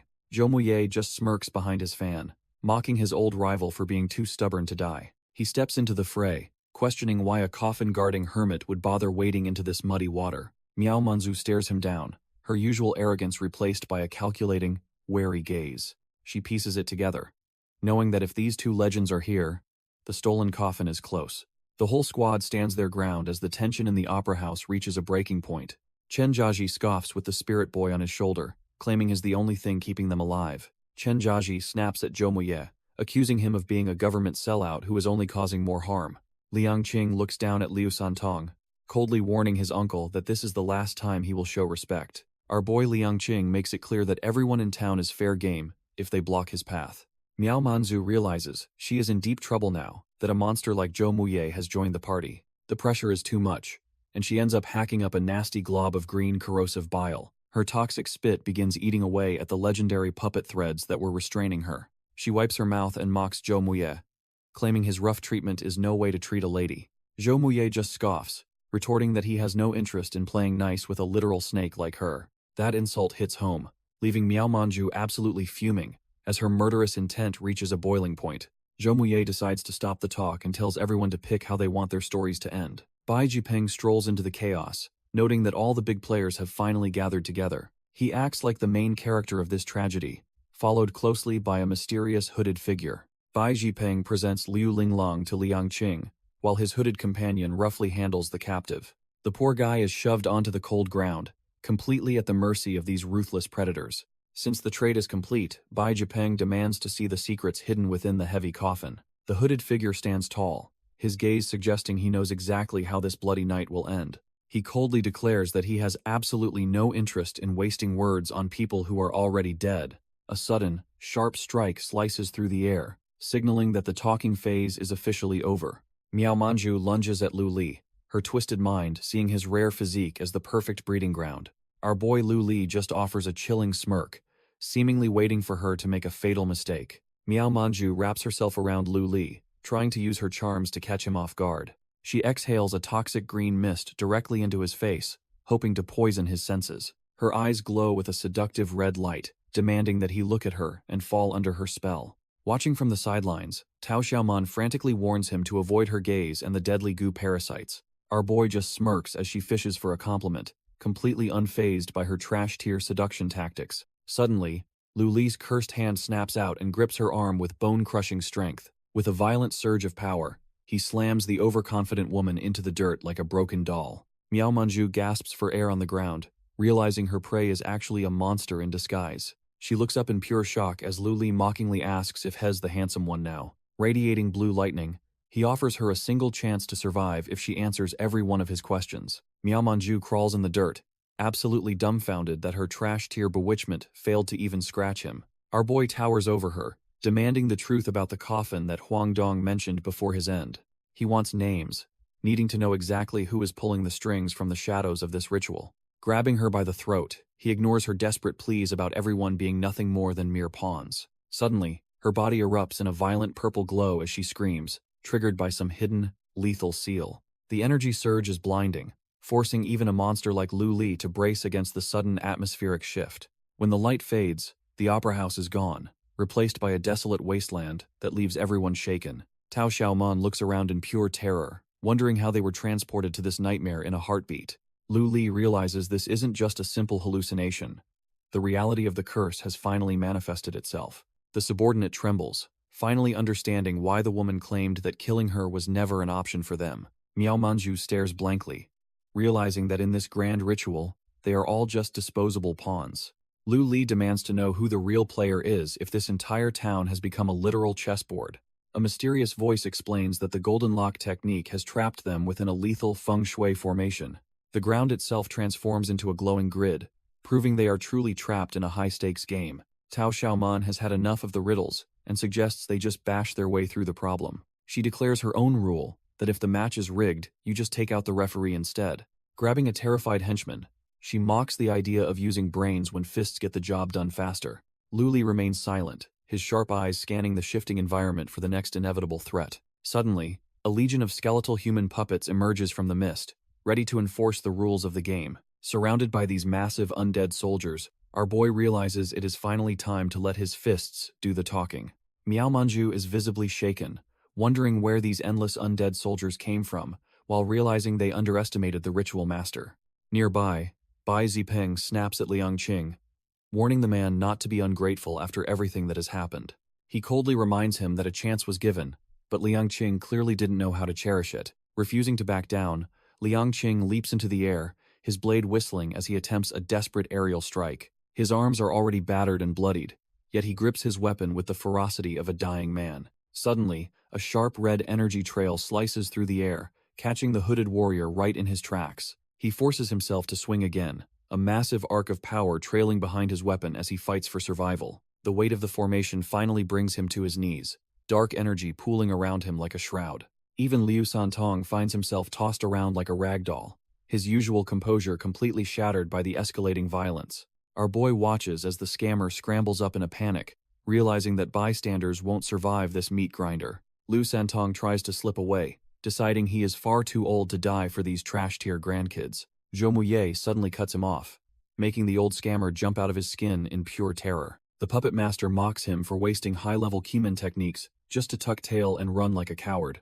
Zhou Muye admits he only spared him because they share a hometown, but his patience is wearing thin. He warns the old man to stay a quiet audience member and stop sheltering the town's vengeful spirits. Suddenly, the hooded warrior finds himself trapped as red crystalline energy shatters the air around him. Even the vengeful Xiaomei spirit is caught in the jagged shards as the battlefield turns into a crimson death trap. Ghostly hands reach through the fragments, desperate to claw their way out of the crushing spiritual pressure. Bai Zipeng stands at the center, manifesting his lethal red blades with a cold, predatory smirk on his face. He calmly analyzes their tricks, noting how one hides in shadows while the other copies attacks using light.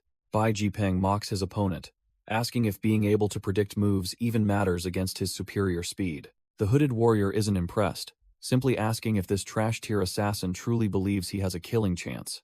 Bai Zipeng laughs, claiming the absence of government officials finally lets him turn this place into a graveyard. The youth counters by revealing he knows all about the hidden soldiers and the high-ranking descendants nearby. He warns that killing members of the great families would trigger consequences far beyond what Bai can handle. Before the tension snaps, Sister Yan enters the fray with a devastating kick against a skeletal puppet.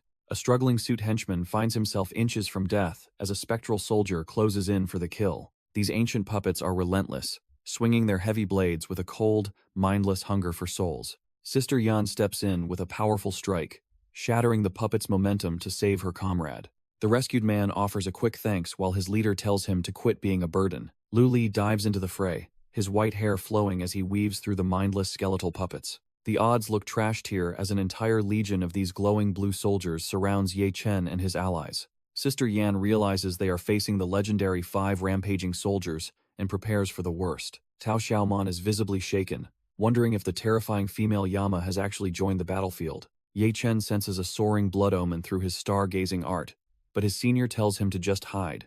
Suddenly, the crimson sky cracks open, as a violent storm of spiritual lightning begins to brew overhead. Lu Li leaps toward the moon, calling upon the heavenly thunder to purge the undead filth below. With his eyes glowing blue, he channels the heavenly thunder of innocence to become a living conduit of destruction. A massive bolt of lightning crashes down, obliterating the puppets and turning the entire area into a scorched wasteland. Even Ye Chen is dumbfounded, wondering why his fellow disciples' magic looks so much cooler than his own.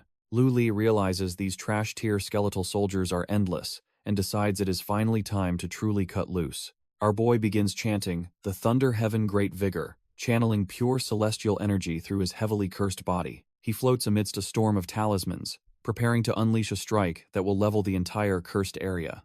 Massive bolts of spiritual lightning crash down, turning the relentless ghost army into nothing but scorched bone meal. Sister Yan knows they cannot stay, insisting they must find the soldier altar to stop the summoning ritual. The landscape is completely transformed into a smoldering wasteland, as the lightning finally begins to dissipate from the air. Lu Li tells his allies to go ahead, promising to handle the remaining legions of undead all by himself. Sister Yan leads the others in a desperate sprint, trusting their powerhouse to keep the path behind them clear. They finally approach the soldier altar, a place thick with the stench of ancient malice and heavy mist.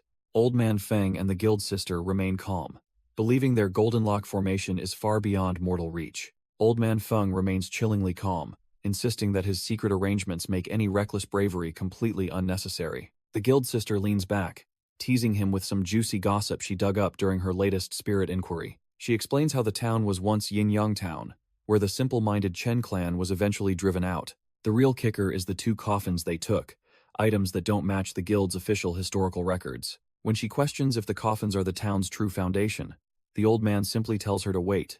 A violent crash echoes through the area as the spiritual tension finally snaps into a full-blown physical confrontation. Bai Zipeng unleashes a flurry of energy blades, but the hooded warrior counters with a calm, almost mocking precision. Wiping blood from his lip, our boy fumes over the fact that his high-tier techniques are being read. He decides to spare them because they brought the old lady. But his warning carries a heavy weight. He demands they leave immediately, warning that touching the coffin is a one-way ticket to the grave. The hooded warrior stands his ground as the spiritual tension in the air reaches a dangerous breaking point. Liang Qing sighs about the cruelty of fate, comparing their current struggle to the fall of ancient kings.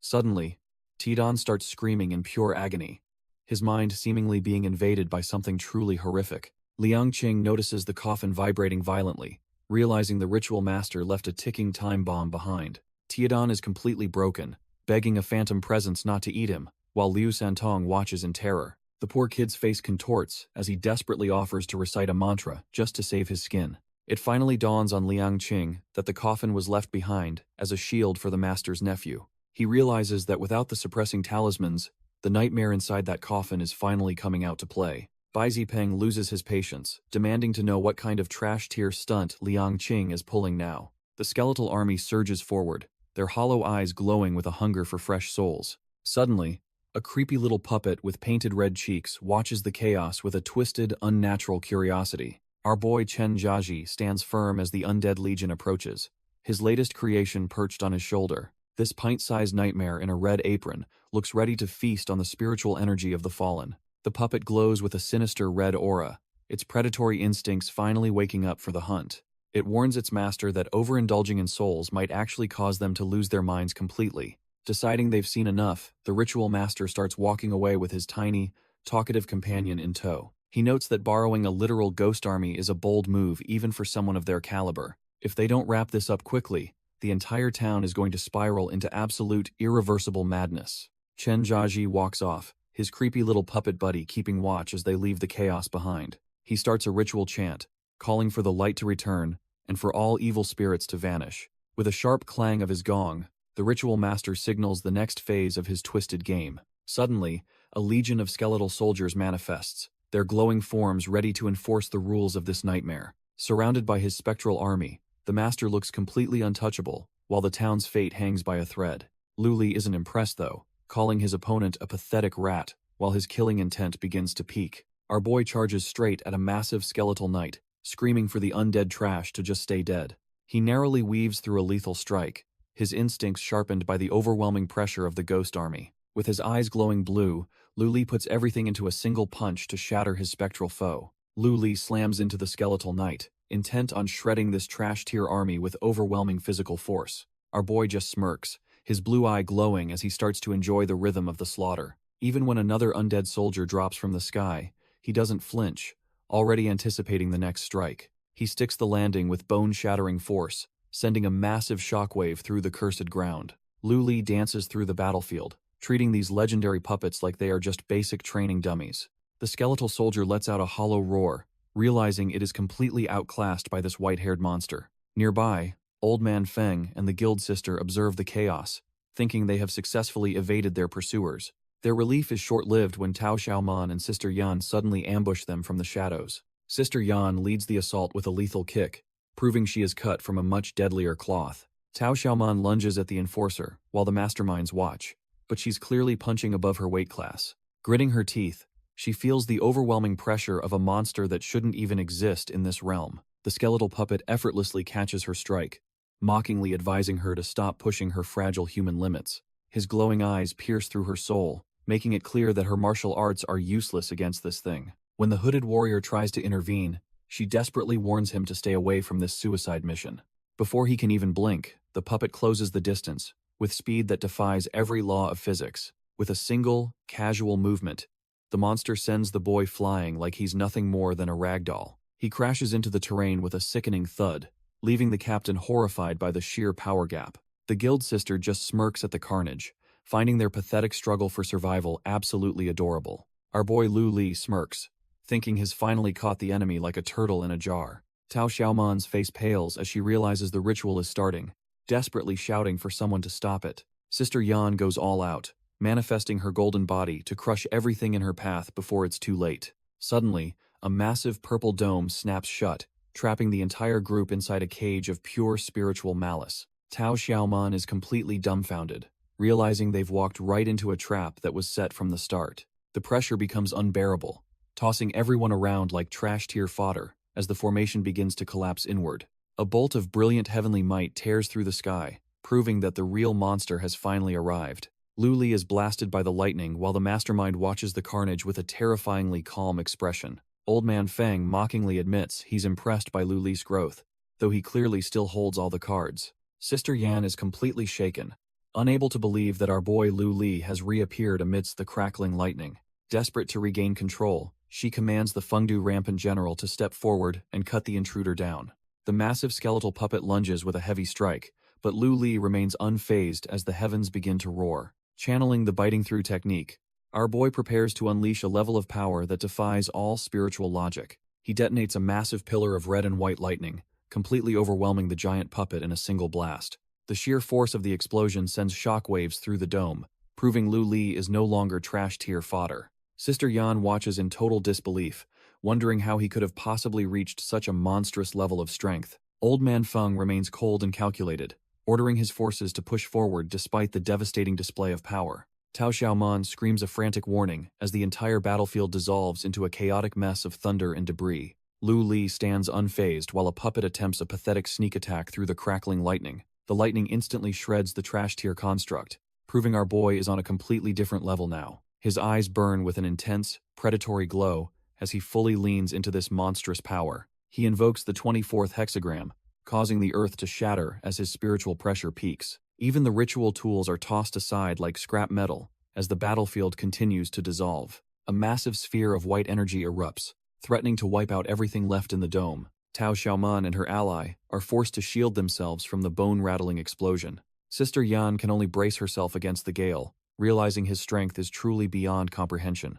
Old Man Feng is left completely dumbfounded as he realizes his control has finally slipped away. Lu Li looms over the mastermind, his shadow casting a heavy shroud of inevitable doom over the battlefield. Old Man Feng struggles to breathe, his mind racing as he feels his carefully crafted plan falling apart. Our boy lashes out with a strike of pure darkness, proving his power is now beyond any logic. The impact shatters the surrounding reality, leaving the once mighty ritual site looking like a literal graveyard. One trash-tier henchman completely loses it, unable to comprehend how an Artsgate user is this violent. Sister Yan can only watch in silence, realizing the old man has finally met a monster he can't tame. Desperate to survive, the mastermind ignites his red mana threads, trying to weave one last layer of protection. It's useless as Lu Li closes the distance in a heartbeat, his movements fueled by a predatory instinct. He stands over the fallen, mockingly telling the old man that his identity was obvious from the start.